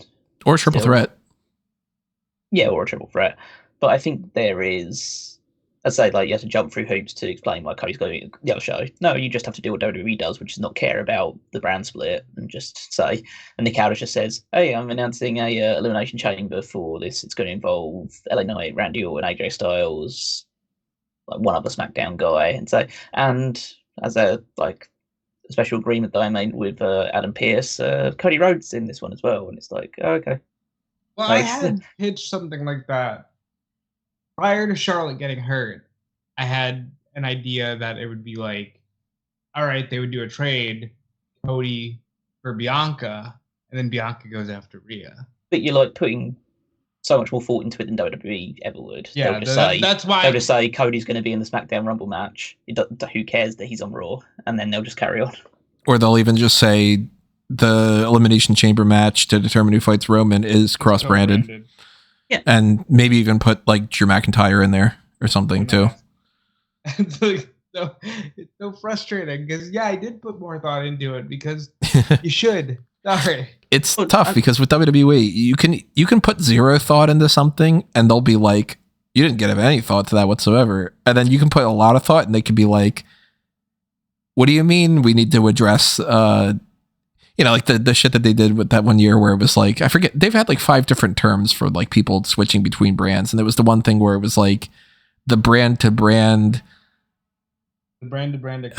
extension, invitational, whatever bullshit, where it was like, we have 3 people that can be on the thing over the course of a certain amount of weeks. So then it was like, over the course of a month, 4 people can just show up on either show. And then Lars Sullivan just pops up standing next to Vince and he's like, oh, it'll be 4 people. And then they ended up like the next week having 5. And it was like, you immediately just, And if you were to ask WWE and they had, their lasso of truth on, you'd be like, what happened there? They'd be like, I don't fucking care. Shut up, you dork. Like, you know what I mean? Because that's their answer for a lot of this is, if we want to tell a different story, just shut up and fucking go with the story. And then other times they'll be like, hey, a champion has to defend their belt every 30 days or we strip them. And you go, what about Brock? And then they go, yeah, but not Brock. I think that, as we might talk about on Friday, I think there's a very good chance that the brand split will be dead by the time that Raw's on Netflix anyway. So could be, yeah. But I just think that it's Punk's first match back, or first official match back, at least on TV. So I think they'll try and do something special for it and give him the victory. And Cody can find his own other way into the main event of Mania if that's the route they decide to choose for him. I still think that there's still a possibility that he ends up in a match against Drew McIntyre or something. But that's something that I'm still nervous about. But we'll see how that route goes. I'm like not enamored with the idea of the Orton victory and Roman not winning the title match. Just mainly due to the fact that it just makes the build to WrestleMania quite boring. Because that Randy Orton's just won that match, so they can just give the title to Cody Rhodes a couple of months later. I might as well have just gone, well, can you just give the title to Cody Rhodes now? Because I don't care now at this point. Because the story last year was, the story is Cody winning the title, gets that big win and gets the title, and it's the end of this historic Roman Reigns reign. Now the story is pivoted to Cody has to beat Roman Reigns. That's just what they've done. That's what they booked themselves into. You can't just pivot the story and just turn back to, oh no, it's all just about Cody winning the title, because it's not. That's the story last year. You changed the story, so you have to go with that narrative. Otherwise, you're just killing that narrative. I will say this: I prefer changing the narrative of the guy he beat over, we'll just have him win the Raw title, which they somehow avoided the entire year. But saying you can't, again, I know I'm saying that in the same sense, just put Cody Rhodes as Raw guy in a SmackDown Royal Rumble, but it's a SmackDown Elimination Chamber for the other shot. But fundamentally, if you're going to tell this story, then you should try and do it well, or at least try and do the best job with it, or tell it properly, rather than just, as I don't, WWE's full of bad creative at times, but if they're trying to tell a good story, then that's a wrong way of doing it. If Randy Orton was to beat Roman Reigns, I'd probably be, or was to come out of that match the world champion, I'd be less excited going into Mania than I would be otherwise. And also their hesitation of just putting that World Heavyweight Championship on Cody and being like, all right, you finished the story, you won this brand new belt and that counts and we can move on. That could be an indication as well that they're like, nah, we plan on coming back to Cody versus Roman. I don't know, of course, if that's just like wishful thinking and like, you know, trying to cope with this annoyance of me not getting what I want. I still, of course, even at like if that ends up happening, I'm still going to be like, yeah, he should have just won in 2023 and it should have just been that. But like maybe that is the game plan.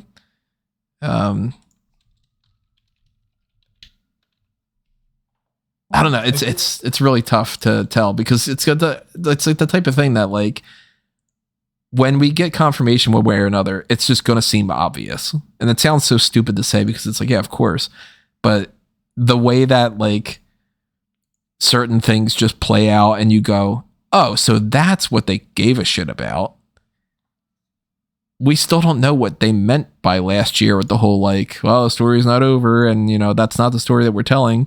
We don't know if that's like because they want to tell the story of the big comeback, the second shot thing, or if the story is we don't want Cody to win that belt until he turns heel to win it, or we don't know if the story is the only thing we really care about is Roman passing 1,000 days, or if the story is we only care about Roman passing Hulk Hogan's record. For that matter, the third inning thing, Paul Heyman could have been talking about the third inning being the story of Roman Reigns as the tribal chief, not necessarily as the champion. Because the big tribal chief story could end with Roman Reigns versus The Rock. Non-title. And it could be as simple as that. Like, a big part of him becoming the tribal chief is being the champion for setting all these records, but then he, as part of the story, loses the title and has to reclaim the throne of being the tribal chief after having suffered that loss.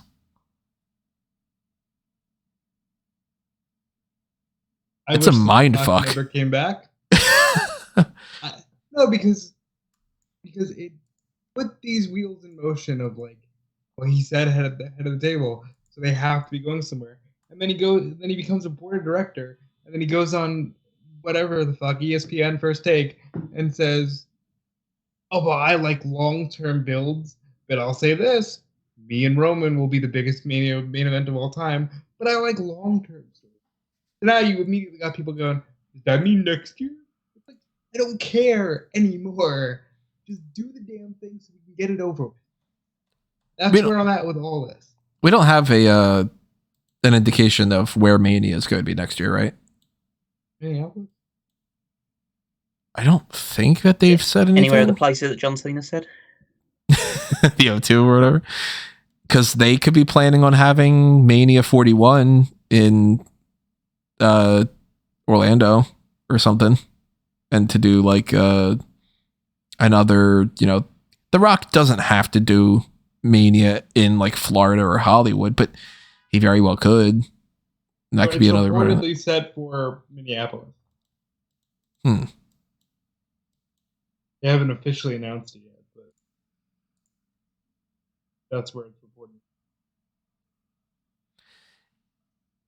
Well, let's start breaking down some of those other elements because we do have those other things to talk about. Before we get started on that, can I just have an overarching view of this Rumble? Yeah, go for it. I'm not very excited about it. Really? No, because I think that it's so obvious that it's either Punk or Cody. With the super outside of things, The Rock is in the Rumble, then it's The Rock. That it's kind of just takes all the interest for me out of it. Like the women's one, there is more variety, and I think and there's potentially more people returning, or there's other aspects of it that I think that make it potentially more interesting. The men's one just feels like, okay, it's just those two story, and then just other people just be wrestling around it. I think Gunther has a shot. If you go by the Sports Illustrated thing, he is winning it and I don't really beating go with Owens. an organization that's just laid off like all its staff. Right, yeah. The AI at Sports Illustrated thinks he's going to win. But I mean, I can see where you're coming from. And it could end up being one of those Royal Rumbles that's like 1999, where it's like it all just revolves around Austin and McMahon, and everybody in the meantime is just doing nothing. But I could also see it being one of those Royal Rumbles where it's like all these little mini stories happen, and that we can look back on that, and it could be kind of fun to see like maybe a further breakdown of the Judgment Day. Maybe Brock shows up and eliminates Gunther and we set up that match. Maybe we get some big returns. Maybe we get like some interesting call ups from NXT, or like maybe we get some matches set up for Mania that we're not anticipating at all. Like, I could see this being a fun booked Royal Rumble if you turn your brain off to it being only those 2 or 3 with Gunther, or 4 with something happens with the Rollins thing or something. I don't know, but I can see where your opinion is though, where it's just sort of like they're gonna have to do something to prove it otherwise. Yeah, I'm hopeful the match will be fun. They'll build some other stories coming out of it going to Mania, but just like I was one of the few people that was kind of down on the previous year's Rumbles, because I thought that they were just a bit not as predictable, but they were kind of like lazily booked. There's like having number 30 and number 1 against each other, and the other one was number 1, number 2, and number 30 at the end. Yeah. And it's just a case of like, okay, so you just did the you basically said, AI, write me a script for a Royal Rumble match, and it came up with something for that as well. So I'm just hopeful that if they are willing to input some more creativity, but I'm yet to see a good Triple H booked Royal Rumble yet. So, or at least a dynamic and interesting one. I'm gonna put on ChatGPT right now. Write me a layout of the 1 to 30 entrants and the final 4 and ultimate winner of the 2024 WWE Royal Rumble match for the men's roster. I'm going to see what ChatGPT comes up with. They say that they have up-to-date stuff now, and for some reason it's telling me that it only has up to 2022. I've done other things. Depends if you've got a paid version of ChatGPT or not. Did they switch it to that? I had done something recently and it had done that or whatever. All right, never mind. Never used ChatGPT. Oh, it's clearly not good for some things. Fuck that. I ain't paying for that. If anybody wants to do like ChatGPT books it or whatever like that, I'd be curious to see what they have in mind. But let's get into some of these little oddball prediction things. Where should we start? Who has the shortest time this year? Tozawa. I don't have Tozawa on my list of even competing in it. I would say I've got R-Truth down for mine. I've got JD McDonough. But here's the weird one. My number 2 right now is Omos, which sounds ridiculous. But I currently have Omos coming out at the tail end and Brock Lesnar being my number 30 and Omos just being eliminated by Brock. I do think it's going to be JD though. I think that they're going to do something with JD and R-Truth.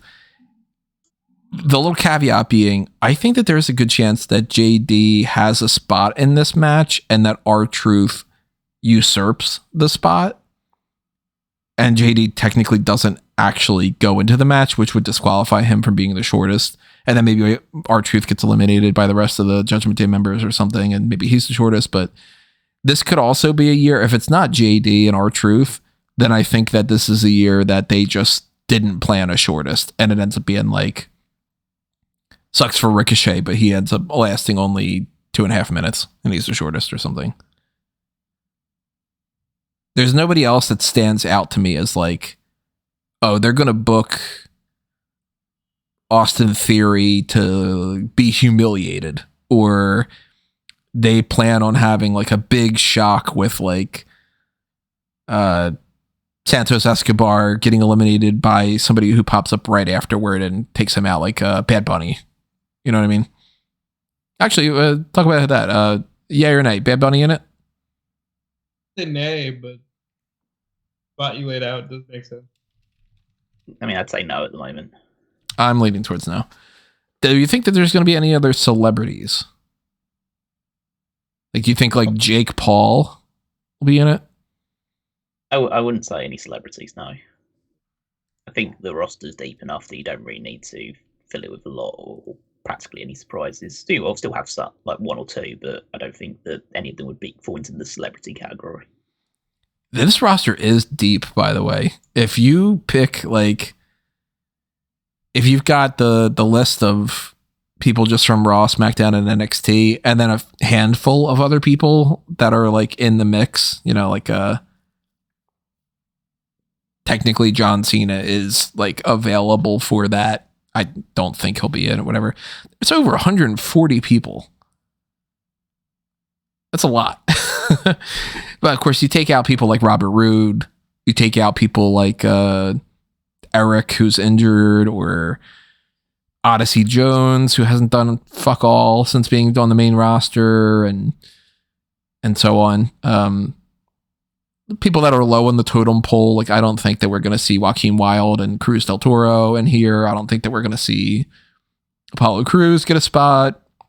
Ridge Holland is mostly in NXT. Of course, you take out the vast majority of the NXT people. You limit it towards closer to that like 70 range or something, but it's still like twice as many people. Like, we're not going to get all the Raw and SmackDown men on this. There's too many spots to fill. Even if you just have those people and you don't include any surprises. I think that's fine, though. Yeah, that's totally fine. You got to get back to a point where it's like you got to earn your spot. And you got to get everybody on the card show. There's certain people that take priority. Like, you're not going to bump, I don't know, Bronson Reed off of this to put Cameron Grimes in there. You're not going to bump Grayson Waller and tell him, no, you're not in the match because Cedric Alexander's in it. There's priority. So, not everybody is in the same spot. Just because Luke Gallows and Carl Anderson are on the roster doesn't mean that they take priority over the rest of the Judgment Day or Shinsuke Nakamura or whatever. So no celebrities. Here are some other like potential surprise names that I keep seeing people toss around, or names that I've thought of, or, you know, names that have popped up in the past and all. Pat McAfee. Yeah or nay? Yeah, it's been done. Yeah, I'd say no. 3 votes for no. Corey Graves or Wade Barrett? Papa Shango's more likely.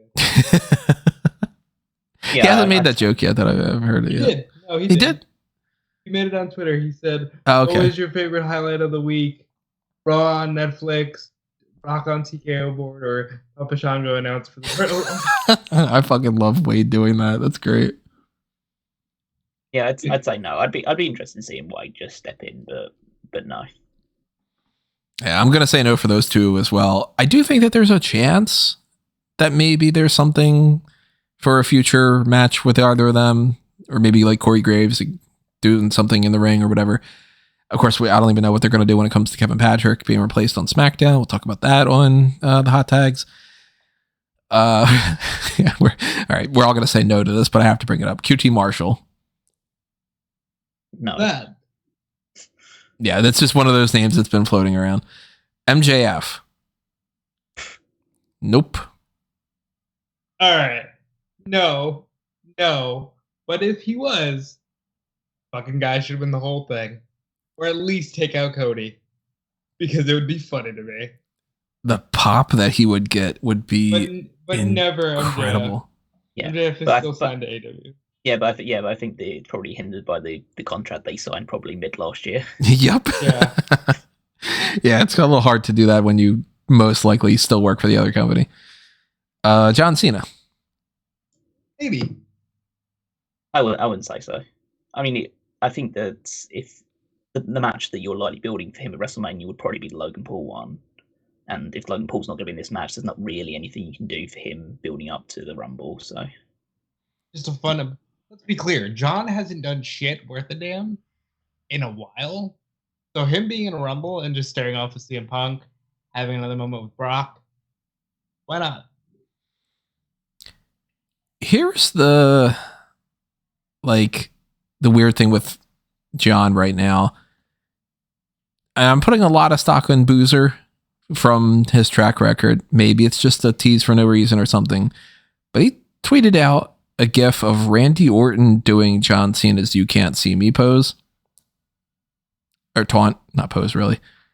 And also kind of hinted at like a new faction being formed. And also kind of hinted at the NWO John Cena thing. And I'm like, there's something here, but I can't fucking figure it out. Part of me is like, oh, is it going to be like John Cena versus Randy Orton at WrestleMania? That seems kind of weird. Oh, is John Cena going to come back and be a heel? That doesn't make any sense.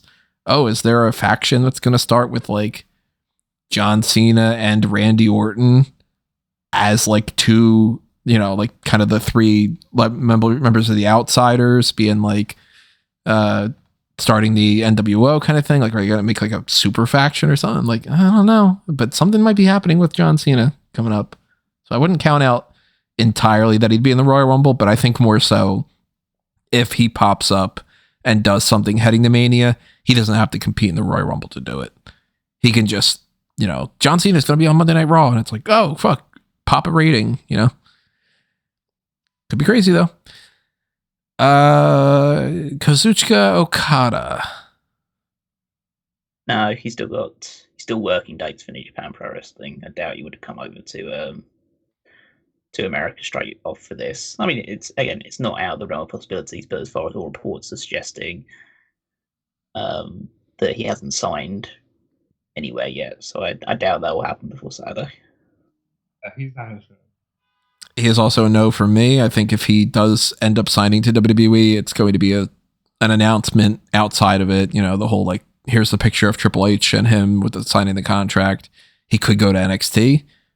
Maybe we get Okada versus AJ Styles at WrestleMania. Maybe we get something else along. Or he could just pop up in AEW. Like, you know, a lot of people are acting as if it's like a guarantee he goes to WWE.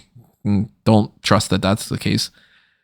X-Pac or 1-2-3 Kid, Sean Waltman.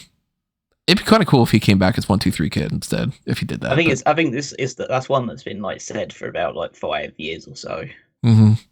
So it's such a point to say I'm not going to be there that I wouldn't be surprised if he just showed up. He made a point of saying like he's months away from wearing. I'm nowhere near being in shape. I can't do it.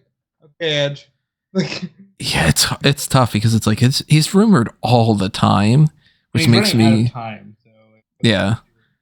But it makes me go like, if he's rumored all the time, is he rumored because he always is like somebody that they want to bring back and it just doesn't work out?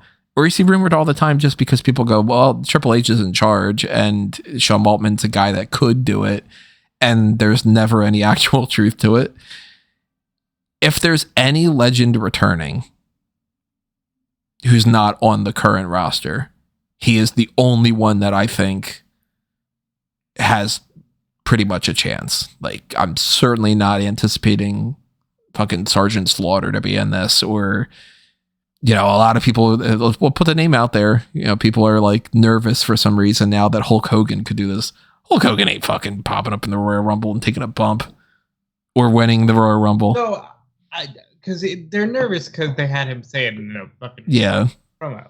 He's been saying I have one more match for like fucking 15 years. So and to be clear, like if Hulk Hogan wasn't a racist and a very problematic person, I'd be all for Hulk Hogan doing a couple punches, throwing a couple skinny guys out of the ring, and then getting tossed by Gunther, or whatever, or Brock. But Hulk Hogan's so problematic that I just don't think he's gonna be anywhere near this. Entry number yada yada.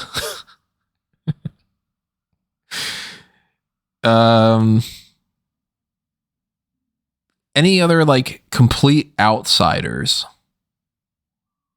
whether they're like, we talked celebrity side of it, commentators, people outside of the company. Right, looking at my big sheet, and I don't have anybody else listed that isn't somewhere on the roster or so, like NXT people and such. Yeah, nothing that I can think of right now. Anybody for you, Callum? You think that there might be like a cool, like, we brought this person in from TNA to do that again, or like, man, we signed Sean Spear, Ty Dillinger. Yeah, maybe if like a 10 thing, they want to just do that. Yeah, that'd be kind of cool. I do currently have somebody as a return for number 10, but it's not Sean Spears. But it is somebody who starts with an S and an H. So, and an Amos. All right, so then pivoting away from that, NXT call-ups. Not necessarily called up to the main roster, but, called up for this guest spot. I only have one. Braun Breaker? Carmelo Hayes. I'm considering him a SmackDown superstar kid. On SmackDown. But yeah, he's probably in it. Braun Breaker, I would have thought, but I think that he is going to be winning the Dusty Rhodes Tag Team Classic at Vengeance Day, and that in the meantime that they're just going to keep focusing on the Baron Corbin stuff. I think he's great with Breaker, and I want that to continue, but we'll talk about that next week. Wolf Dog's working out pretty well, yeah. But you guys think that there's going to be like, Lexus King No. or a random like Axiom thrown in there, or Ilya Dragunov or Dijak, like, Nobody that I would want to see. Yeah, I can't see that there's any like standout ones. I mean, I think that now Braun Breaker's in a tag team with Baron Corbin, but however long-lived that might be, I think they'll maybe just fucking stick with Gable. Gable Steveson that's a chance. Isn't he doing something with SmackDown? Well, he had a dark match with. He's had dark matches like the past month on SmackDown. Yeah. That's that stupid clip that's going around of him just doing like a doing a pushing Cameron Grimes to the ropes and then just doing a backflip. Like, and Grimes just being like, "What are you doing?" I haven't seen that clip yet. I like how people described it on here. He just like hit the taunt button on his SVR controller. Just did the backflip taunt. Let me see if there's is there just like a readily available GIF of this, or is it only like these full videos? I mean, I've seen it plenty of times. It's like a 10-second video. It's like a 10-second video. Like if you search for Gable Steveson, I'm pretty sure you'll be able to find it. But I'm only seeing like full matches uploaded to YouTube. Hold on, I'll find it for you and drop it. Yeah, other people. I mean, the only other ones that I might think of maybe Scripps. Shut up. Do a Scripps thing. Shut up. This podcast is over. Scripps. Potentially like a I'm trying to think, Charlie Dempsey, if they want to go with the William Regal thing and make a bigger deal out of him.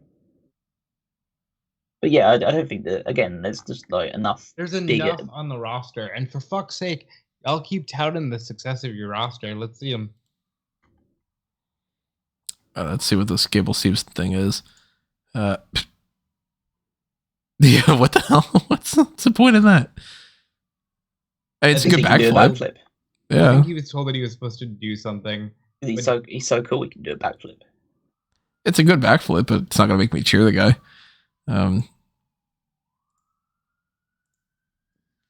So yeah, any other NXT type? He did that backflip in court, and that's what got him off. Praising as well. That's what got him off. Jesus Christ. Let's see. Fuck Gable Steveson. Phrasing. So injuries. This is a potential big one. I do anticipate the majority of the people that are injured right now are not going to be on here. Like, I don't think Braun Strowman's going to be in it. He could, I don't think Eric will be in here just by, there's bigger fish to fry, even if he was ready to go.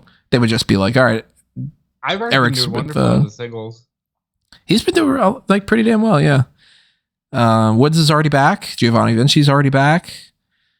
What do you think? Already back, and Biggie Langston should be coming back. Big E is a major, like, I don't have him in my number 1 to 30 because I just don't want to get my hopes up. But Big E now more than ever seems like a possibility. But right, if he's available, just do it, and just let the New Day give the New Day like 4 minutes in the ring to just celebrate and let people cry and cheer and be happy, and then you can send out like Brock.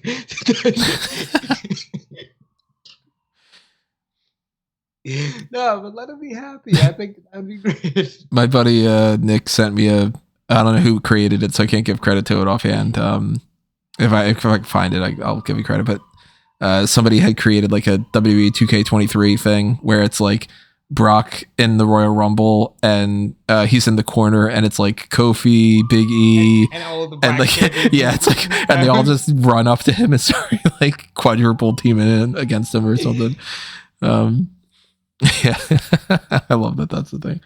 What do you think about Big E? Any chance, Callum? I mean, obviously, I would like it, but I don't think it's going to happen.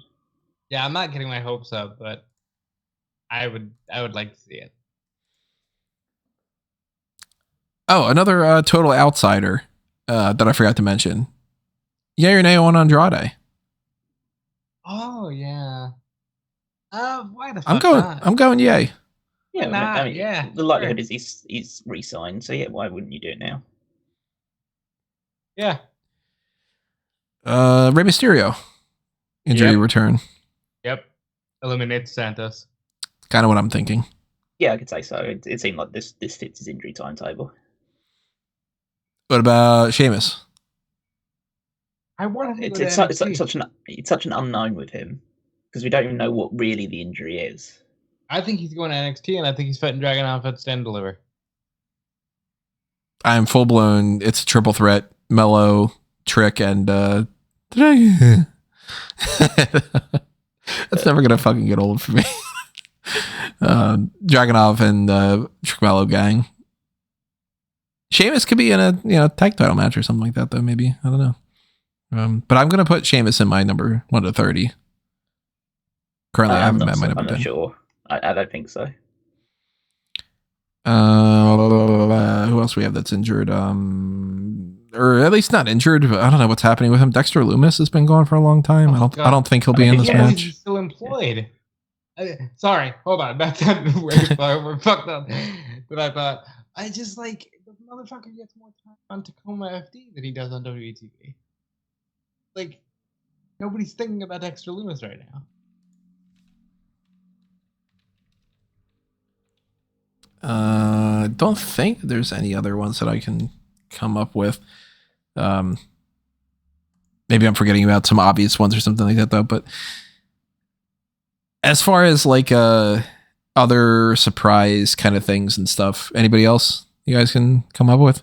Are we getting legend spots or just The Rock? And we've already talked about it. I don't think it happens, but it's on the table. I mean, yeah. If Brock counts within that, then Brock is the obvious choice. Brock will be in this, yeah. And I just want to say, it'd be a great time for Undertaker. Come in, choke slam some people, and actually have a final match in front of people. No, I'm serious. If Endeavor is like, can we get The Rock and Stone Cold and John Cena and then they're just a Saudi prince. Yeah. Well, I mean, maybe. They pretty much are. I would fundamentally say that if Brock is in this match, then he should not be the one that eliminates Gunther. Gunther should be the one that eliminates Brock. Yes. One way or another, I still am banking on that happening. But the reason why I say that Gunther should eliminate Brock is that Brock if Brock eliminates Gunther, then there really is no incentive for him to fight Gunther because he's eliminated him. Whereas, why would Brock want to go after the Intercontinental title? It makes more sense for Gunther to eliminate Brock and Brock to be pissed and go after Gunther, yeah. But I could also see Gunther getting eliminated by Brock and Gunther calling out Brock and being like, you know, if this was like a one-on-one match, I could kick your ass kind of a thing or something. And beating, like, Brock gets the better of Gunther at the Royal Rumble and Gunther gets the better of Brock at Mania. I could see that happening. I think Brock could eliminate Gunther, and Gunther has to beat his ass. Like, he has to immediately eliminate Brock, and then things stop because, like, Gunther beats the crap out of him.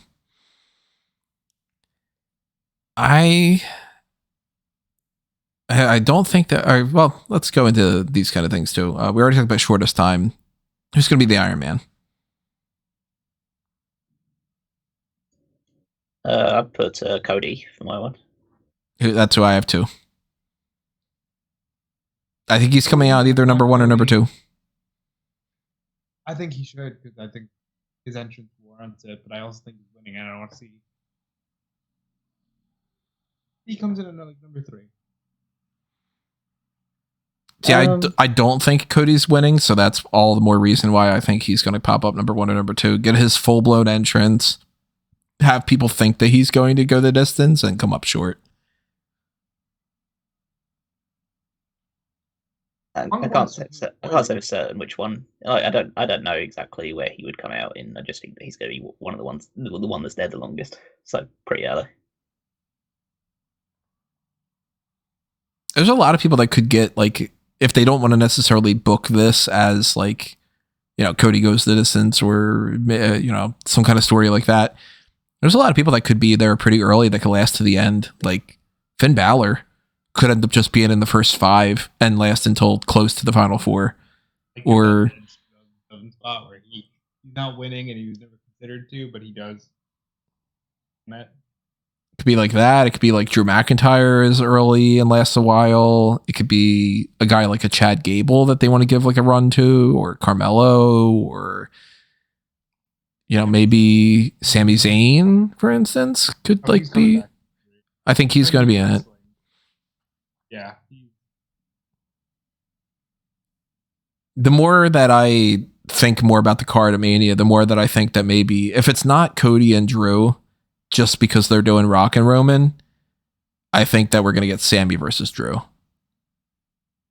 And just like, you know, have Sammy come back and, you know, do that. I thought he was going to cost Drew the match against Rollins, and he didn't. So I'm like, maybe it'll be like Sammy eliminates Drew from the Royal Rumble, and then it sets up Sammy and Drew in a, you know, some kind of a gimmick thing or something. And those would be 2 other people that could be in the Elimination Chamber if they want to do it cross-branded and whatever they might be. Most eliminations, if Brock's in there, he's tossing people around. Gunther can toss a lot of people out there. Punk could toss a lot of people out there. Judgment Day can team up on people a lot. Jey Uso can get a lot of eliminations, but I don't think he will. I'm still going to go Cody. Drew McIntyre. Drew McIntyre is another chance. He can be real vicious, and he can take out baby faces and heels because he's right in that kind of sweet spot right now. Shit, for all we know, Randy Orton and that might even be in this match. I'm going with Damian Priest. Another good option. Very Raw-centric Royal Rumble. It's funny because we all think that the Raw guy is going to end up going after the SmackDown belt. Potentially, at least. Does Kofi try to do another one of those trademark spots? And does he succeed? He does, and I think they keep it simple enough that he does. I think they try and do something silly here where he tries to do it, and then it makes it look like he's failed again, but he actually succeeds. You remember when Otis saved Mandy? I'd like for Biggie, even if he's not wrestling, and his massive pecs to save Kofi. I'd like to see a spot where, like, I don't know how they could pull this off, but like Kofi is kind of like hanging there in like that like purgatory elimination state where it's sort of like Yeah, like how we in the past, like he had been put on the. We just watched it with the fan announce table where Rusev slammed him. He caught him and then he slammed him on the barricade. And then Kofi had to run out there. Maybe something like that, where he's like on an island, and then he's waiting and he's trying to figure out a way to do this, and then the next person that comes out is Big E, and he just like gets on his back like a piggyback ride or something, and like does something like that. That'd be pretty cool. He's gonna be in the match. He's already confirmed for it. They gotta try something, whether it's Big E involved or not. They gotta try, because he can't just end with like, "Yep, I screwed it up 2 years in a row, and this time they're just gonna throw me out."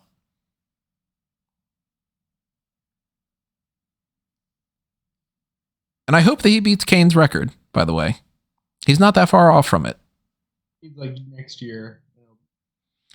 It's weird because like if you count Isaac Yankem and Fake Diesel, then he, of course, Glenn Jacobs is definitely like way above him with an extra 2 years. But I think if you just go Kane alone, I think that next year he ties or maybe surpasses. I don't remember for sure. I should probably check smarkmma.com and see the list of that going on, because I'm sure I have that in the thing somewhere on here. Let's see. Most appearances in Royal Rumble. That should be under the appearance time, cumulative time records and stuff. Appearances. So appearances. Kane, according to my list, has 18. If you have 18 as Kane, one as Isaac Yankem, one as Fake Diesel, to be 20. And Kofi is going to have his 16th. So he would have to do 2 more to tie Kane after this. Which he could still do. Yeah, Kofi could be around for long enough for that. So Kofi spot. Any allies that are going to turn on their teammates, like Judgment Day kind of imploding or something? Probably. Running Monday Night Raw. I could see Priest eliminating Balor or something. If the whole JD and R-Truth thing doesn't count, that's really the only thing I can think is happening here, because nobody else stands like DIY. They're not going to eliminate each other. Or there's a chance maybe Austin Theory and Grayson Waller, something happens there, because they are doing that tension between those two. But yeah, LWO is not going to turn on each other, and whatever. Shocking entrances we already covered. Tag team members that pop up one after another, not necessarily. Post elimination. Maybe Gunther eliminates Brock. Brock steps back in and gets Gunther out. Super quick eliminations. The action going to stop for anybody, you guys think? Only like I said, if Gunther beats the crap out of Brock. Maybe Big E returning if that's the case. Everybody goes like, whoa. Oh, one we didn't talk about before. Is anybody going to be attacked before their entrance? I can't think of anybody. I don't think so for this year for either men's or women's. No, I'd say no. So then let's get into Final Four. And, retract on our winners. I only have 5 people that I'm really looking at here. And that's Brock, Punk, Cody, Gunther, and Drew. So out of those, I think it's either does Gunther get that final spot or does Drew? I think final 2 is Punk and Cody, and I think Cody loses then. And it's the story of like, Cody started it off. Punk probably in like the number 24 range or so. Maybe number 27. That'd be kind of neat to do that again. And I think part of Punk coming back is the idea of him winning the Royal Rumble to Offset 10 years ago and main eventing WrestleMania to Offset, never doing that. So I'm going to say Punk and Cody at the very end. Brock and Gunther are the other 2 in the Final 4. And we get something like Brock eliminates Gunther, and then like Punk and Cody both eliminate Brock together, and then Punk eliminates Cody, something like that. For Final Four, I'm gonna go Drew, Cody, Jey Uso, and Punk. And I already said I think Cody eliminates Punk at the end to just take it to Mania. Yeah, so my Final Four, I've got Punk, Cody Rhodes, Damian Priest, and Sami Zayn. There's a lot of good people in this Royal Rumble. Even if they like Sami Zayn's not going to win, but it's like, man, Sami Zayn's awesome. And you're still going Punk winning? Oh yeah, absolutely. It's 2 votes for Punk, 1 vote for Cody on Rob. It's funny because I would much rather Punk win than Cody, but they're making a big deal about it. No one's won back-to-back Rumbles since Austin 25 years ago. You know what I mean? Like, there's enough there that I think Cody's going to win. It's all going to play out this Saturday. And of course, when we see all that, we might have a better idea of, you know, what this means and how we should approach this and all. Maybe there's going to be an obvious, like, oh, we should have seen that coming type of thing. Or maybe we're going to look at this and go, what the hell? How did Tyler Breeze win the Royal Rumble or something? I don't think Tyler Breeze is going to be in it, by the way. But hey, you never know. We will, of course, address that come Saturday. There's going to be some updates along the way on Friday and all. If there are any updates prior to the hot tags, we'll talk about that then. We're going to lock in our fantasy league stuff with the Royal Rumble predictions contest come, before the kickoff. So go ahead and vote on that while you can. And make sure to tune in live immediately following the Royal Rumble for our special video presentation of us breaking down the pay-per-view, talking about all the pros and cons, all the future predictions that we have going on, where you get to see our lovely faces and interact with us live and all. So I'm excited for that. I'm excited for the Royal Rumble. I'm excited to eat dinner later. Good things coming. And hopefully you guys all enjoy that too. So final thing to just mention here for everybody that isn't following stuff and all, go check out everything that you see on the link tree, amangotree.com. Plenty different links there for Smark Out Moment. Also things for fanboysanonymous.com. Just recently uploaded the fan tracks for Justice League Crisis on Infinite Earths Part 1. Watched that last night with Rob. That was a fun movie to go watch that. So check out fanboysanonymous.com for everything happening there. And, like and follow and share and favorite and do all that good stuff for all those accounts, including mine at Tony Mango. And of course, make sure you're following Rob and Callum. Yep, follow me everywhere at Dude Police. Check out Fightful. Fightful will have plenty of people doing interviews at the Royal Rumble, and I'm sure there'll be lots of media stuff. And check out what Callum has going on. You can find me on Twitter at Wigmeister14. Check out the power rankings every Saturday on smarkoutmoment.com, where I'm ranking the WWE superstars based on their previous week's performances. And you can also find the Fantasy League, which will, of course, have some ramifications based on the results of the Royal Rumble matches in particular. So stay tuned to that, where we will talk about the results of it, or what happens, the ramifications at the Royal Rumble post-show, and then just follow along to see how our teams... How many points our teams pick up at the event and beyond. Crazy week. Let's see if we end up being super happy about it afterward. We got a lot to talk about on the hot tags coming up, from The Rock joining the board of directors at TKO. We got the Netflix deal to talk about. We've got the Kevin Patrick stuff. We've got the AEW ranking system is returning. I don't know what's happening on Dynamite tonight, but anything that happens there, of course, we'll roll that into that too. So by all means, stay tuned later on this week. Hot tags coming your way and the Royal Rumble pay-per-view point post-show. I hope to see you then. In the meantime, adios. This has been another Smark Out Moment, and we are being counted out.